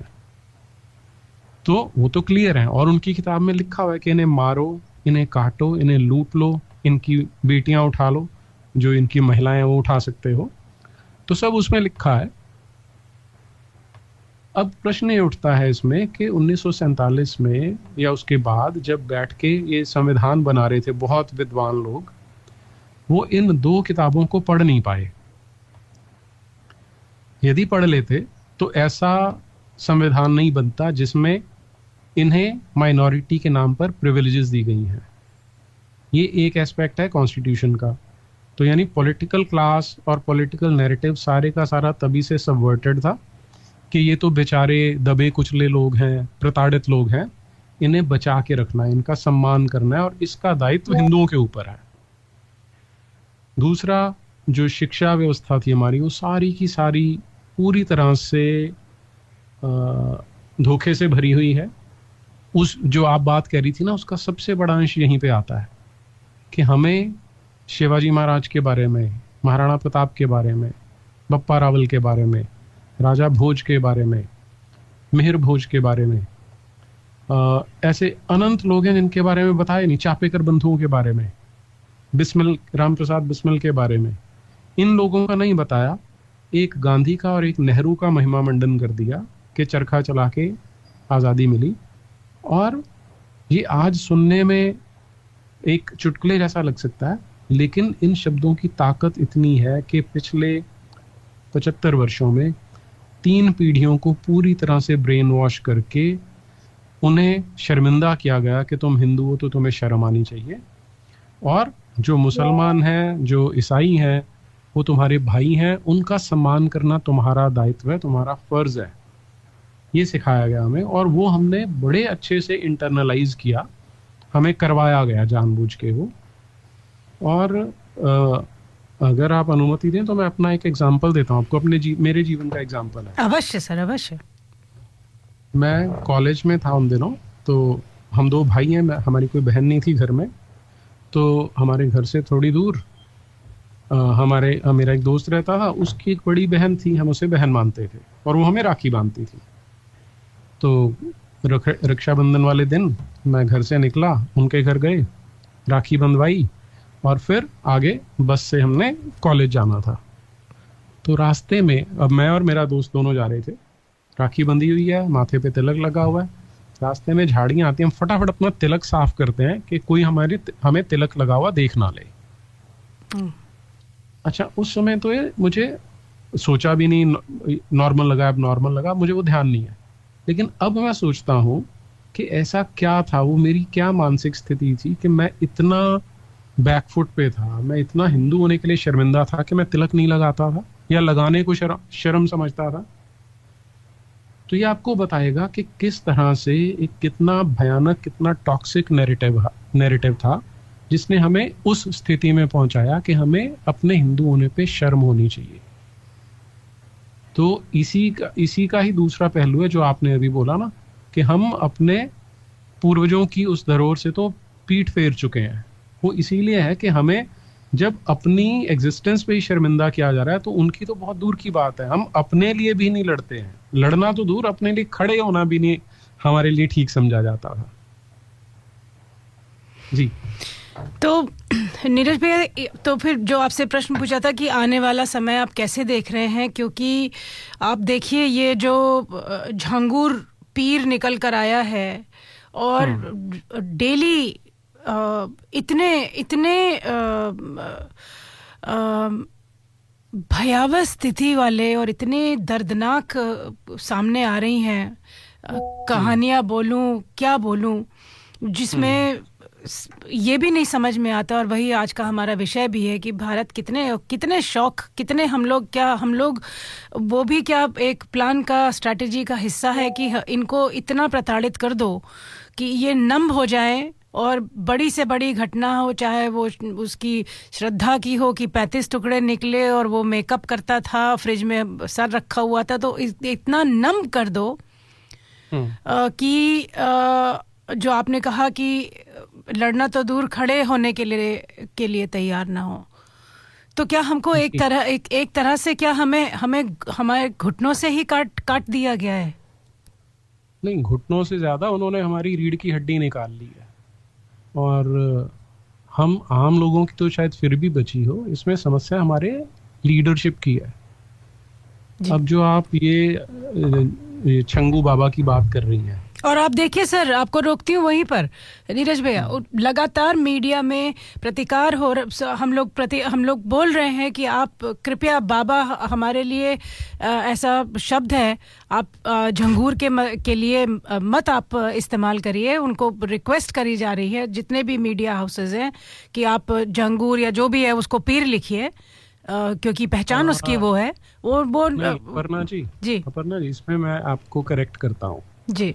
बाबा हमारा शब्द नहीं है। ये आप देखिए हम किस लेवल तक हमारे साथ धोखा हो चुका है कि हमें अपने शब्दों का भी उस ढंग से पता नहीं है जैसा होना चाहिए जी। बाबा एक अरबी ओरिजिन का शब्द है और ये प्राइमरीली सूफीज के लिए यूज किया जाता था, और सूफी भी अपने समय के गुंडे होते थे जी। आप अगर सूफियों के बारे में भी पढ़ेंगी जी, वो अपने टाइम के डकैत, बदमाश, हत्यारे, बलात्कारी, ये सब काम उन्होंने किए जिन्हें आज सूफी बोला जाता है, और उन्हीं के लिए बाबा शब्द था, ये वहां से आया है। दुर्भाग्य से हमने भोले बाबा, क्योंकि हम इतने भोले हैं और हमें इतने लेवल से बेवकूफ बनाया गया कि हमने शब्दों की पहचान भी बंद कर दी जी।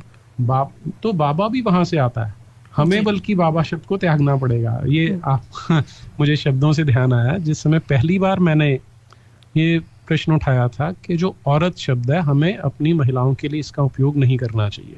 जी हाँ। तो उसमें क्या हुआ था कि मैं क्योंकि उन दिनों अरबी पढ़ रहा था, तो तब मैंने शब्द देखा, मैं बड़ा हैरान हुआ कि हमें तो औ से औरत पढ़ाया जाता है और इसका अर्थ तो होता है कि जो उसके जननांग है, जो उसका वेस्ट के आसपास का एरिया है महिलाओं का, उसे औरा या औरत कहते हैं। तो मेरे लिए तो वो शॉकिंग था। फिर मैंने चेक करना शुरू किया तो उन्हीं दिनों मलेशिया की एक एथलीट थी, जिमनास्ट थी, जिसे मेडल मिला था ओलंपिक्स में जी। अब मलेशिया एक मुस्लिम बहुल देश है जी। वहां पर कुछ लोग बड़े खुश हुए कि हमारे यहाँ की बच्ची मेडल लेके आई, लेकिन जो मुल्ला मौलवी थे वो मुंह भर भर के उस लड़की को गालियां दे रहे थे। और आप हेडलाइन, मैं दर्शकों से भी श्रोताओं से कहूँगा, गूगल पे जाके 2-3 शब्द डालिएगा, मलेशियन जिमनास्ट औरत, तो आपको दिखेगा वहां के अखबारों के फ्रंट पेज पे आता था कि इसने इस तरह के कपड़े पहने हुए थे कि इसकी औरत की शेप दिखाई दे रही थी। तो अच्छा, फिर इन्हीं दिनों क्या हुआ, मुझे एक बैठक में बुलाया गया, वो सो कॉल्ड राष्ट्रवादियों के, हिंदूवादियों की एक बैठक थी। तो मैं वहां गया, 200 लोग बैठे थे वहां, और मैंने वहां पर ये बात उठाई। अच्छा, उन 200 में से केवल एक मुसलमान था, मुजफ्फर हुसैन नाम था उसका, मुंबई का। वो उठ के खड़ा हुआ और पूरे भड़क के बोला, आप गलत बोल रहे हैं, ये इसका अर्थ नहीं होता। तो अच्छा, अब अगर मैंने अरबी ना पढ़ी होती और ये रिसर्च मैंने ना की होती तो उसका बॉडी लैंग्वेज, उसका गुस्सा, उसकी टोन ऐसी थी कि कोई भी हिंदू दुबक के बैठ जाता। तो मैंने साथ में उसे प्रतिकार करते हुए साथ में दिखा दिया, फिर वो शर्मिंदा सा हुआ। लेकिन एनीवे, तो उसके बाद से एक ट्रेंड चला। अब कुछ लोगों को काफ़ी हद तक पता चल गया कि ये शब्द ऐसा है कि हमें उपयोग में नहीं लाना है। तो सेम मैं इस बाबा शब्द के लिए भी कहूँगा। पर लेकिन आपकी बात पे अगर हम आगे चलें कि छांगुर ने ये किया, लेकिन क्वेश्चन ये है कि हिंदू समाज में, मैं बोल दूंगा, अब जैसे मैंने कल बोला भी, मैंने कहा कि ये इस्लाम इन्हें कहता है कि तुम पैसे देकर भी उन्हें कन्वर्ट करना पड़े तो भी करो, मार के कन्वर्ट करना पड़े तो भी करो। और उनकी कुरान में लिखी हैं ये चीज़ें कि जो पैसा ज़कात का आता है, ज़कात का इनका करोड़ों डॉलर्स का फंड है वर्ल्ड वाइड लेवल पे, उसी का उपयोग किया जाता है उसके लिए। और क्योंकि वो कुरान में लिखा है कि तुम पैसे लोगों को इस्लाम में लाने के लिए कर सकते हो। श्रोताओं को बता दूं, कुरान की जो चैप्टर नंबर 9 है उसकी आयत नंबर 60 आप देखेंगे तो उसमें आपको दिख जाएगा, ये लिखा हुआ है। तो सब कुछ कुरान से निकल के आता है। लेकिन हमारे देश का जो मेन स्ट्रीम मीडिया है वो सिर्फ क्या नैरेटिव चला रहा है कि ठीक है जी, लव जिहाद तो होता है, इस छंगू बाबा ने जो किया है इसे सज़ा मिलनी चाहिए, कड़ी से कड़ी सज़ा मिलनी चाहिए, पर इस्लाम इसकी इजाज़त नहीं देता, अल्लाह इसकी इजाज़त नहीं देता। सारे उसमें सारी पार्टियों के, सारे जो सो कॉल्ड इंटेलेक्चुअल हैं सारे एक स्वर में ये नॉनसेंस बोल रहे हैं। अब ये अगर बोल रहे हैं इसका मतलब ये हमारी लीडरशिप की बहुत बहुत बड़ी कमी है कि जब तक वो शत्रुबोध करवाएंगे नहीं या उन्हें शत्रुबोध होगा नहीं तो समाज तो भटका हुआ ही रहेगा, और ये हमारी सबसे बड़ी समस्या आज की डेट में। और आप इसके जो क्राइम की तो अभी तो शुरुआत है सर, अभी तो पराकाष्ठा अभी देखिएगा, और अभी तो शुरुआती उसमें है इन्वेस्टिगेशन। सर एक जो राष्ट्र है, राष्ट्र का चरित्र क्या होना चाहिए सर? और उसी से जुड़ा प्रश्न आपसे पूछूंगी सेकंड पार्ट क्वेश्चन का, कि उस राष्ट्र के जो धर्म गुरु हैं और उनका क्या राष्ट्र के लिए उनका क्या संबोधन होना चाहिए, और उनके और एक राष्ट्र का निर्माण और चरित्र कैसा होना चाहिए सर? एकेडमिक क्वेश्चन होगा ये जी। राष्ट्र का चरित्र तो देखिए ना, पाकिस्तान भी एक राष्ट्र है, वो अपने आप को राष्ट्र कहता है, तो उसका चरित्र कैसा है? उनका चरित्र है एक चुटकुले से समझ आ जाएगा। Only you can do this, sir. Nobody else. आप कह रहे हैं एकेडमिक प्रश्न है और उसमें कह रहे हैं चुटकुला। जी सर, सुनाइए। आप मार्केट से एक योगर्ट का कप खरीद के लाइए, ठीक। उस कप में और पाकिस्तान में क्या डिफरेंस है? उसका आंसर है जी कि yogurt has a living culture. Right, है ना? Got it. पाकिस्तान में तो कल्चर के नाम पे, अफगानिस्तान में कल्चर के नाम पे आपको क्या दिखता है? गंदगी। जी। संगीत आप सुन नहीं सकते क्योंकि संगीत हराम है। चित्रकारी आप कर नहीं सकते क्योंकि वो भी हराम है।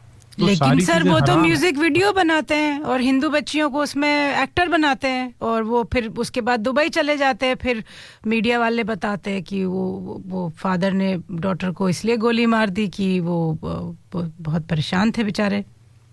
हाँ, अब पर ऐसा करते हैं ना, अगर राष्ट्र के चरित्र की बात करके फिर इस पे आ सकते हैं। जी। तो अफगानिस्तान का चरित्र कैसा आप देख रही हैं जी। कि महिलाएं जो हैं वो बुरके में बंद होके चलते फिरते लेटर बॉक्स की तरह दिखाई देनी चाहिए, ये उनका चरित्र है। लेकिन हमारे लिए क्वेश्चन ये होना चाहिए कि हम कैसा राष्ट्र चाहते हैं। जी। और अगर हमें अपना राष्ट्र चाहिए तो हमें उस राष्ट्र का चरित्र कैसा हो, अगर इसकी बात करनी है तो वो तो हमारे, अगर आप वांग्मय देखेंगे उसमें बड़े क्लियरली धर्म की परिभाषा भी आ जाती है, व्यक्ति की परिभाषा भी आ जाती है कि जो आप अपने लिए नहीं चाहते वैसा व्यवहार दूसरे के साथ भी ना करें। धर्म के लक्षण है कि आपको सच के मार्ग पे चलना है, आपको क्षमाशील होना है, आपको दूसरे के साथ सज्जनता का व्यवहार करना है, उसे लूटना नहीं है।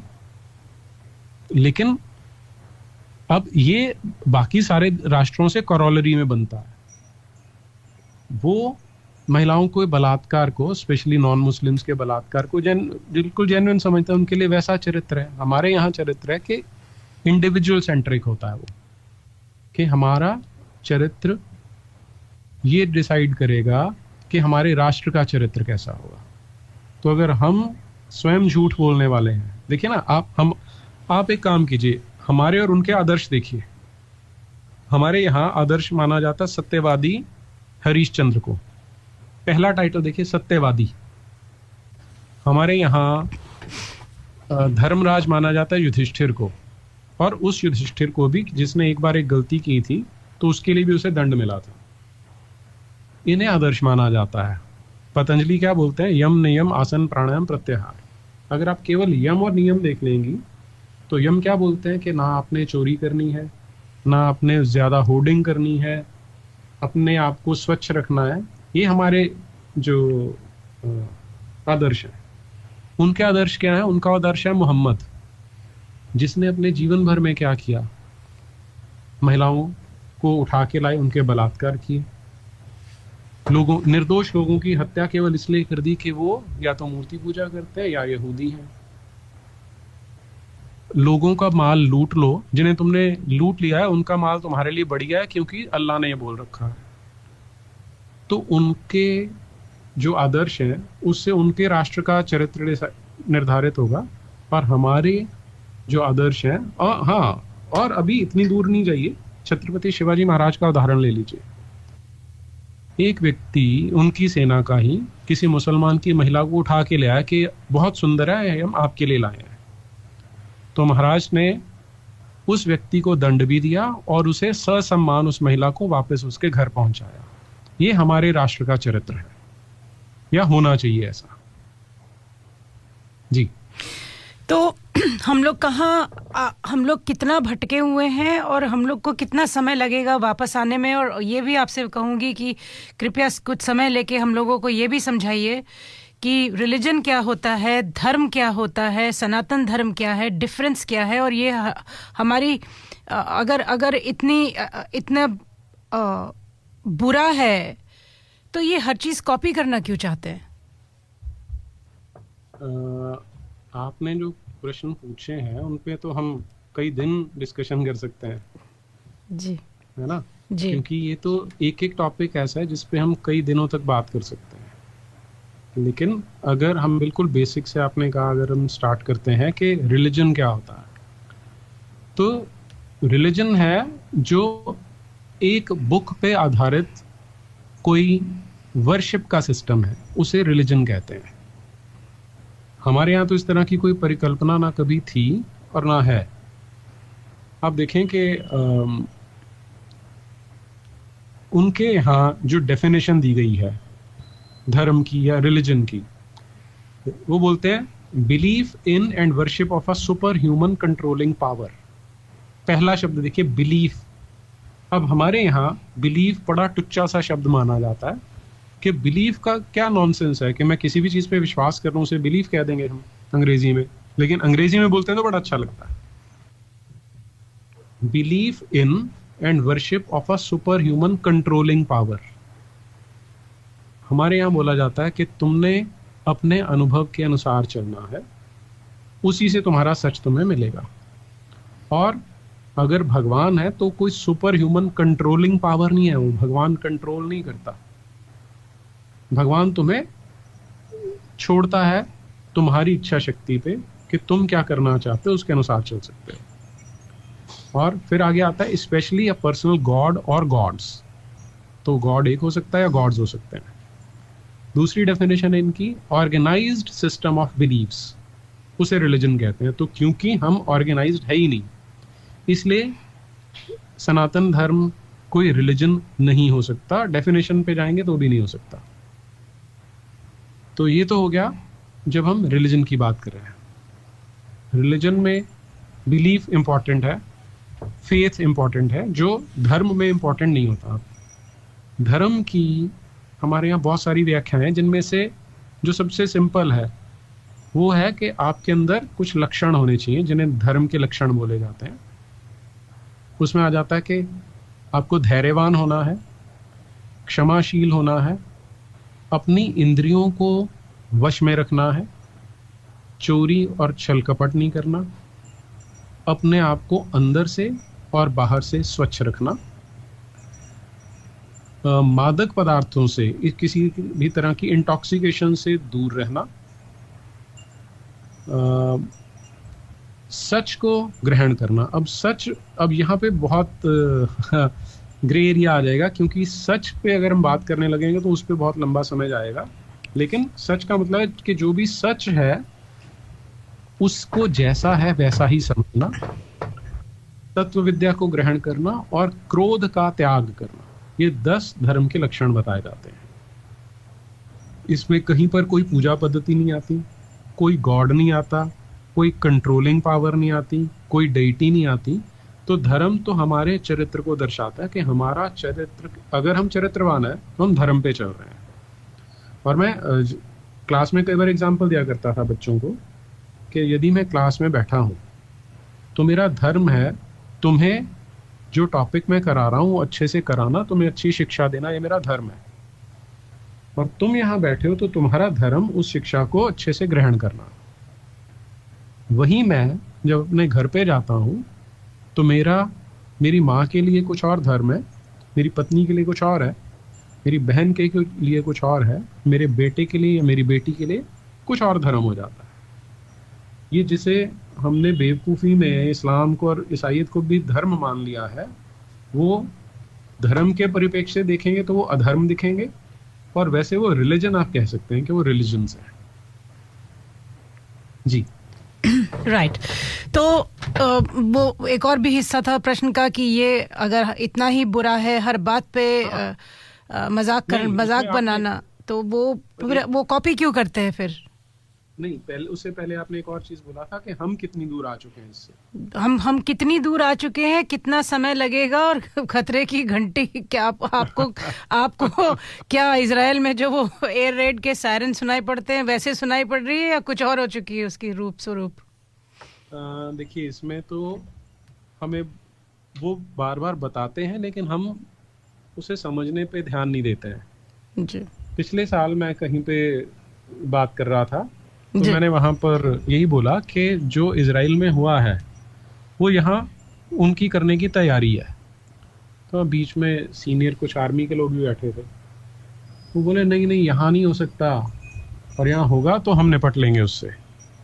तो वहाँ जम्मू कश्मीर के जो रिटायर्ड डीजीपी हैं वैद्य जी, वो भी थे जी। तो वो हॉस्पिटल बोले यार हमारे यहाँ हो चुका है, जो 26/11 हुआ था वो यही तो था, और क्या था वो। अंतर केवल यह है कि इजराइल में वो 400 गए थे, यहाँ केवल 10 आए थे और 10 ने धुआं निकाल दिया था पूरे देश का। तो ये तो एक इंसिडेंट था।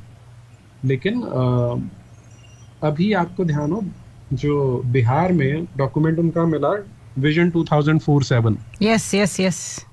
हाँ जी, तो उनका एक टाइम टेबल पहले से तैयार है कि हमने ये जो टूटी फूटी आज़ादी हमें 1947 में मिली थी जी, उससे 100 साल के अंदर अंदर वापस पूरे देश पे कब्जा करके इसे इस्लामाइज करना है। ये उनका टाइम टेबल बना हुआ है।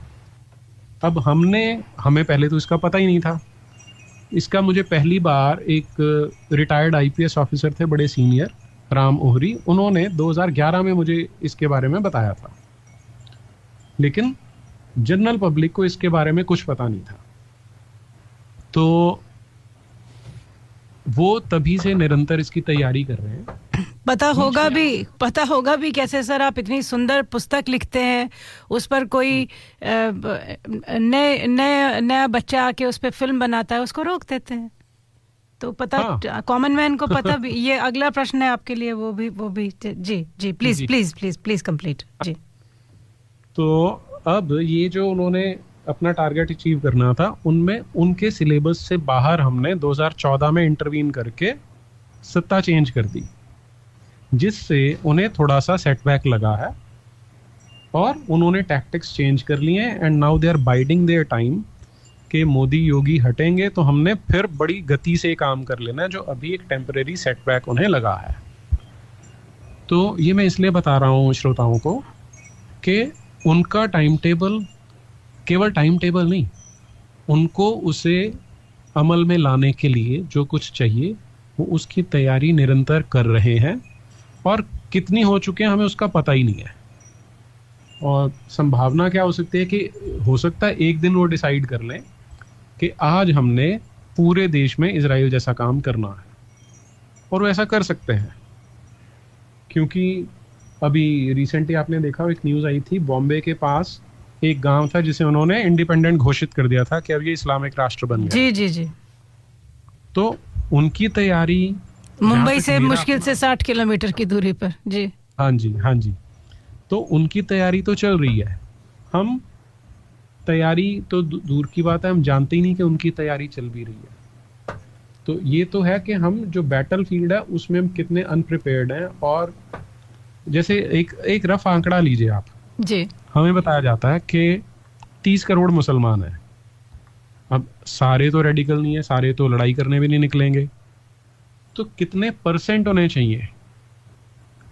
10% से काम चल जाएगा, क्योंकि कुरान पढ़ने वाला हर मुसलमान अपने आप को जिहाद करने के लिए तैयार पाएगा।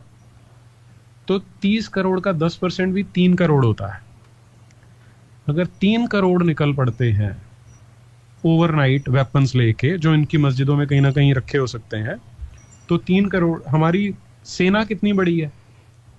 15 लाख से कम की है। कहीं ना कहीं क्यों रखे होंगे सर? वो मिले ना भाई साहब रहीमाबाद में, वहाँ लखनऊ के पास 3,000 बंदूक। जी नहीं, वो फॉल्स न्यूज थी, वो मैंने चेक किया है जी। वो 3,000 नहीं थे, उससे काफी कम थे वो। लेकिन मैं दूसरा एग्जांपल दे देता हूँ आपको। जी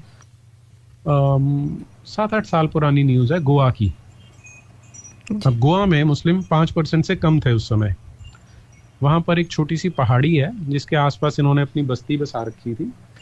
उसमें एक ट्रक भर के तलवारें मिली थी, ट्रक भर के 60,000। गोवा जैसे छोटे से क्षेत्र में जहां इनकी पॉपुलेशन केवल 5% थी। तो कितने हथियार कहाँ हैं हमें कुछ नहीं पता। हमारी सेना 15 लाख की है जो बॉर्डर पे है, वो देश के अंदर तो है नहीं। आप सारे CRPF, BSF, पुलिस सारे मिला लीजिए तो 1 करोड़ भी नहीं बनेंगे। वो 1 करोड़ क्या, वो 50 लाख भी नहीं बनेंगे। तो 3 करोड़ अगर हाईली ऑर्गेनाइज्ड एक फिक्स टाइम पे निकल आए तो कैसे काम चलेगा? और 10% ज्यादा लगते हैं, आप 1% कर लीजिए। 1% भी 30 लाख होते हैं, सिर्फ 1%, है ना? तो ये उनकी सिचुएशन है। और हमारी सिचुएशन क्या है? जब राम मंदिर का वो चल रहा था एजिटेशन जी, तो हमारे घर में वो आती थी, उन दिनों न्यूज ट्रैक नाम के वीडियो कैसेट आया करती थी हफ्ते बाद। तो साध्वी रितंबरा का लेक्चर था उसमें कि आज हिंदू के घर के बाहर 1 लाख की मारुति तो मिल जाएगी, पर घर में एक कुत्ता घुसाए तो उसे भगाने के लिए डंडा नहीं मिलेगा। आज डिफरेंस क्या है? बस वो 1 लाख की मारुति की बजाय 50 लाख की फॉर्च्यूनर तो खड़ी होगी, लेकिन घर में डंडा फिर भी नहीं है। ये हमारी सिचुएशन है। और दूसरा, आपके क्वेश्चन का दूसरा जो एस्पेक्ट है वो ये है कि हम अगर धर्म के मार्ग की बात करते हैं तो वो तो हम बिल्कुल पॉप लेवल पे आ चुके हैं कि दिवाली होली पे पटाखे फोड़ लिया और रंग लगा लिया, बस उतने ही हिंदू हैं। उसके अलावा तो हम हिंदू भी कहाँ बचे हैं। जी ये लीजिए, आपसे बात कर रही हूँ और ये कुछ आ रही है, ब्रेकिंग न्यूज आ रही है सर। 1:33 भारत की न्यूज आ रही है। BJP leader Surendra Kewat shot dead in Sheikhpura just week after businessman Gopal Khemka another BJP leader was killed. लीजिए ब्रेकिंग न्यूज आ रही है अभी अभी। तो ये जो हम एक बहुत बड़ी मुश्किल में फंस गए हैं, और आपने लीडरशिप का भी नाम लिया, आपने करंट सिचुएशन भी आपने अवगत कराया कुछ हद तक। तो ये जो एक बहुत मुश्किल सिचुएशन है, अब इसमें तो ये नहीं हो सकता कि चांद चकोर का वो मुंह देखे। हम लोग के क्या कर्तव्य होने चाहिए, हम लोग की क्या प्रतिक्रिया होनी चाहिए, क्योंकि ये हम लोगों को तो लिटरली पटक के लेटा के गला घोटा जा रहा है। चाहे आप कोई कोर्ट ले लीजिए, जितने भी आप देख रहे हो जो जिस अनबिलीवेबल आ रहे हैं जजमेंट आ रहे हैं। आप देखिए आपकी फिल्म के साथ क्या हुआ, और ये देखिए ये केरला स्टोरी के साथ क्या हुआ, कश्मीर फाइल्स के साथ क्या हुआ, और अब इन्होंने घुमा फिरा के उदयपुर फाइल्स पर कर दिया, जो कि एक जो उन्होंने स्वयं फिल्माया, स्वयं वो कत्ल किया, स्वयं दिखाया, उस पर एक फिल्म बन जाती तो कहते इससे सौहार्द बिगड़ जाएगा। और अपने ही लोग, चाहे वो सिंघवी हो चाहे सिब्बल हो, वहां जाके उसको लड़ने के लिए तैयार हो जाते हैं। आप अगर सिब्बल और सिंघवी को अपने कह रही हैं तो आपको अपने की डेफिनेशन चेंज करनी पड़ेगी। नहीं, अपने इन द सेंस कि भाई नाम तो रखे हुए हैं ना सर, वो भी हमारे अगेंस्ट ही इस्तेमाल होता है। ये बैटलफील्ड का ही एक पार्ट है कि वो आप ही के अंदर के लोगों को पैसे का लालच दे के, लड़की का लालच दे के उन्हें ले जाते हैं अपनी तरफ, और हम सोचते हैं कि ये हमारे लोग हैं। आज हमारे लोग बहुत कम है। और जो आप अभी बात कर रही है ना जी, कि फिल्म उदयपुर फाइल्स के साथ जो हुआ जी, जिस समय 2014 में मोदी जी आए थे सत्ता में, उस समय सारे इकोसिस्टम में एक डर था कि अब हम रगड़े जाएंगे, क्योंकि हमने इतनी इतनी नीचताएं की हैं, हमने इतनी बेशर्मी से काम किया है कि ये व्यक्ति छोड़ेगा नहीं या बीजेपी छोड़ेगी नहीं। लेकिन अब उन्हें समझ में आ गया कि कुछ नहीं बिगड़ने वाला, हमारा सिस्टम बहुत स्ट्रांग है और इनमें वो विल पावर नहीं है जो हमने सोचा था इनमें है। इसलिए जो जुडिशरी है वो भी बिल्कुल बेलगाम है, जो ऑपोजिशन है वो भी कुछ भी कर पा रही है, जो जिहादी हैं, मिशनरीज हैं, उन्होंने टैक्टिक्स बदल लिए, उतने इन द फेस नहीं आ रहे, लेकिन दे हैव सेंस्ड इट के they can get away with any blatant activity that they undertake. नहीं तो स्टेट के पास इतनी पावर होती है कि वो अगर चाहती तो अभी तक इन सब के नकेल डाल चुकी होती। और मैं एक वोटर होते हुए, एक हिंदू होते हुए, मैं तो केवल इतना चाहता हूं कि हमारा देश सच के रास्ते पे चलना शुरू हो, हमारे नेता केवल सच बोलने का साहस करें और उसी से हम जीत सकते हैं। ये जो झूठ की परतों पे परतें चढ़ा रखी हैं कि इस्लाम शांति का मजहब है, क्रिश्चियनिटी रिलीजन ऑफ लव है, केवल इतना सच बोलना शुरू कर दें। ये जो अच्छा, दूसरा जो जातिवाद का नैरेटिव है, 3000 साल से शोषण हो रहा है। अब कोई एक डॉक्यूमेंट मुझे दिखाओ तो सही, कोई एविडेंस दो उन चीजों का जो पिछले 200 साल में विकृति कहीं से आई है, किसी कारण से आई है, उसे हम दूर करने के लिए तैयार हैं, करना भी चाहिए। लेकिन ये सारे पूर्वजों के मत्थे मड़ देना कि हम 3000 वर्षों से शोषण कर रहे थे, 5000 से शोषण कर रहे थे, ये दिखाता है कि हमारे जो लीडरशिप वाली सीट्स पे लोग बैठे हैं उनमें इच्छा शक्ति की, मेधा शक्ति की कमी है कि वो समझ नहीं पा रहे कि नैरेटिव कैसे चलेगा, कैसे चलाना चाहिए और क्या स्टेप्स लेने चाहिए। आइदर दे आर ओवरवेल्म्ड या हमने ही उन्हें ओवर एस्टिमेट कर लिया था कि ये करेंगे। तो इसलिए हमारे लिए ज्यादा सीरियस सिचुएशन है आज। देखिए, आपने जातिवाद वाली भी बात कर दी, तो ये जो फॉल्स नैरेटिव बोल लीजिए या जो भी इसको नाम देना है, ये अंततोगत्वा तो ये तो सनातन पे ये अधर्मी प्रहार कर रहे हैं ना सर। तो प्रश्न ये था कि देखिए, नहीं रुकिए, वो तो करते रहेंगे, उनका काम है। मैं कह रहा हूँ हमारे अपने लोग करने लग गए हैं ना। अब मोहन भागवत जी ने स्टेटमेंट दे दी कि 3000 वर्षों से शोषण होता रहा, क्योंकि उन्हें पॉलिटिकल दबाव आ गया होगा कि भाई कुछ ऐसा कर दो, कर दिया वो। आप ये मतलब इसमें बिल्कुल बेसिक आप सोच के देखिए कि 1000 साल से सारे मुसलमान चिल्ला के बोल रहे हैं कि हमने 1000 साल से तक शासन किया। अब 1000 साल वो शासन कर रहे थे, लेकिन प्रताड़ना ब्राह्मण कर रहे थे या सवर्ण कर रहे थे। क्या नॉनसेंस है ये। और मैंने क्योंकि पिछले 1500 वर्ष की हिस्ट्री तो बड़ी पिछले 2200-2300 वर्ष की हिस्ट्री बड़े डिटेल से पढ़ी है, जितने जो डॉक्यूमेंट्स अवेलेबल हैं वो मैंने पढ़े। कहीं पर मुझे इस तरह का कोई शोषण दिखाई नहीं दिया। था ही नहीं सर। ये क्रिएटेड है और ये मोस्टली ब्रिटिश का द्वारा क्रिएटेड है to create rift in the society. वो तो प्रूवन फैक्ट है।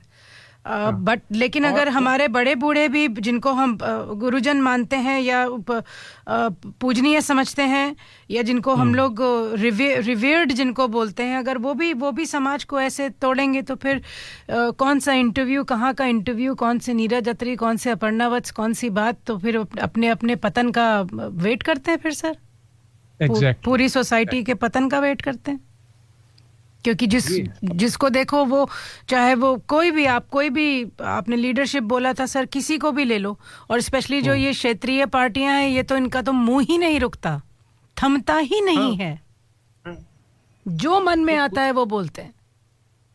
मतलब राणा सांगा जैसी महान हस्ती पे इन्होंने कितनी अभद्र टिप्पणी की थी जी। वो इसीलिए कर पा रहे हैं क्योंकि उन्होंने सेंस कर लिया है कि इनके नेता कायराना हो चुके हैं, वो कुछ प्रोएक्टिव कर ही नहीं सकते और ना ही उन्हें सत्ता चलानी आती है। वो तो आज भी ऐसे बैठे हैं जैसे विपक्ष में बैठे हो। ये है समस्या हमारे लिए। Right, okay. तो फिर अंतिम प्रश्न फिर आपके समक्ष फिर प्रस्तुत कर दूं कि ये जो, अगर हम रिफॉर्म के बारे में बात करते भी हैं, चाहे वो जुडिशरी हो, जो आप कह रहे थे नकेल कसना पड़ेगा, कौन करेगा सर? कैसे हो पाएगा नीरज भाई? देखिए, ऐसा है कि ये मैं बार बार बोलता हूँ 3 लेवल्स पे हमें लड़ने की आवश्यकता है इसमें, 3 लेवल्स पे, जी पॉलिटिकल लेवल, नैरेटिव लेवल और स्ट्रीट लेवल। और ये इसी ऑर्डर में भी आएंगे। पॉलिटिकल लेवल की जब हम बात करते हैं तो मोदी जी ने नहीं किया, लेकिन अभी जो जिस तरह की एबिलिटी योगी जी में है, जिस तरह की दृढ़ता है उनमें, तो वो एक रे ऑफ होप हमें दिखती है कि ऐसे लीडरशिप और हो, ऐसे नेता और हो, उन्हें प्रोमिनेंस में लाया जाए, उन्हें सपोर्ट किया जाए कि हम आपके साथ हैं और हम इसलिए आपके साथ हैं कि आप धर्मनिष्ठ हैं। आप सड़कें और पुल बना रहे हैं, विकास कर रहे हैं, वो हमारे लिए सेकेंडरी है, टर्शरी सिग्निफिकेंस रखता है। हमें तो अपनी सभ्यता, अपने धर्म को बचाना है। इस पे हमें दृढ़ प्रतिज्ञ होके इस तरह के नेताओं को चुन चुन के आगे लाना पड़ेगा पॉलिटिकल लेवल पे। और मैं पॉलिटिक्स को सबसे ज़्यादा इम्पोर्टेंस क्यों दे रहा हूँ, उसका एग्जाम्पल मैं देता हूँ। आप संभल में ले सकती हैं, जहाँ 85% मुसलमान संख्या है, लेकिन क्योंकि शासन और प्रशासन दृढ़ता से काम कर रहा है, इसलिए वहां पर जो इनके पाप पिछले 50 साल से किए हुए थे वो भी बाहर आ रहे हैं। और किसी माई के लाल में हिम्मत नहीं है, किसी अल्लाह के बंदे में हिम्मत नहीं हुई कि वहां पर चूं चपड़ कर सके। हाँ, वहां तो बिजली चोरी ढूंढने गए थे सर, पूरी एक सभ्यता ढूंढ लाए। हाँ देखिए ना, तो ये शासन की शक्ति होती है और ये शासन करने का ढंग होता है जी। अब वहाँ का एमपी बहुत फुदकता था, अब देखो आप उसके बयान भी नहीं आते, आप नोटिस करेंगे बर्फ के बयान नहीं आते जी, है ना। बर्फ हो गया होगा सर कहीं पर। ये अच्छा बताया आपने कि बर्फ को बर्फ में लगा दिया। तो मोदी ने बोला भी तो था कि शिमला बना देंगे जी। तो योगी जी ने बोला था। तो एनीवे, तो एक तो पॉलिटिकल लेवल पे हमें सचेत होके ये काम करना है। दूसरा इसका जो एस्पेक्ट है, मैक्सिमम हिंदू क्या करते हैं कि हमने वोट डाल दी, अब मोदी आ गया, योगी आ गया, वो करेंगे। ऐसा कभी नहीं होता। At the end of the day political parties हैं, उन्हें वोट से मतलब है। जब आपकी एक छोटे से एमएलए के चुनाव में भी चुनाव होने वाला होता है, तो मस्जिद का मौलवी अपने साथ 50 लोग लेके पहुंच जाता है, हमें कब्रिस्तान के लिए जी 1 बीघा जमीन चाहिए। वो जब 50 लोगों को लेके जाता है तो साथ में कागज लेके जाता है कि ये हमारी डिमांड है आपके पास। हिंदू मैंने नहीं देखा कभी ऐसे चार्टर अपना लेके अपनी स्ट्रेंथ दिखाते हुए जाते हो। ये हमें करना पड़ेगा। आपका सरपंच है, आपका म्यूनिसिपल काउंसलर है, आपका मेयर है, आपका एमएलए है, एमपी है, उसके पास अपनी लिस्ट लेके जाना पड़ेगा कि हम करवाना चाहते हैं, नहीं तो अगली बार तुझे वोट नहीं देंगे हम। ये तो पॉलिटिकल लेवल का जी। सेकंड है जो काम आप कर रही हैं, नैरेटिव लेवल की बात करूंगा मैं। ये नैरेटिव पे हमें इन्वेस्ट करना पड़ेगा।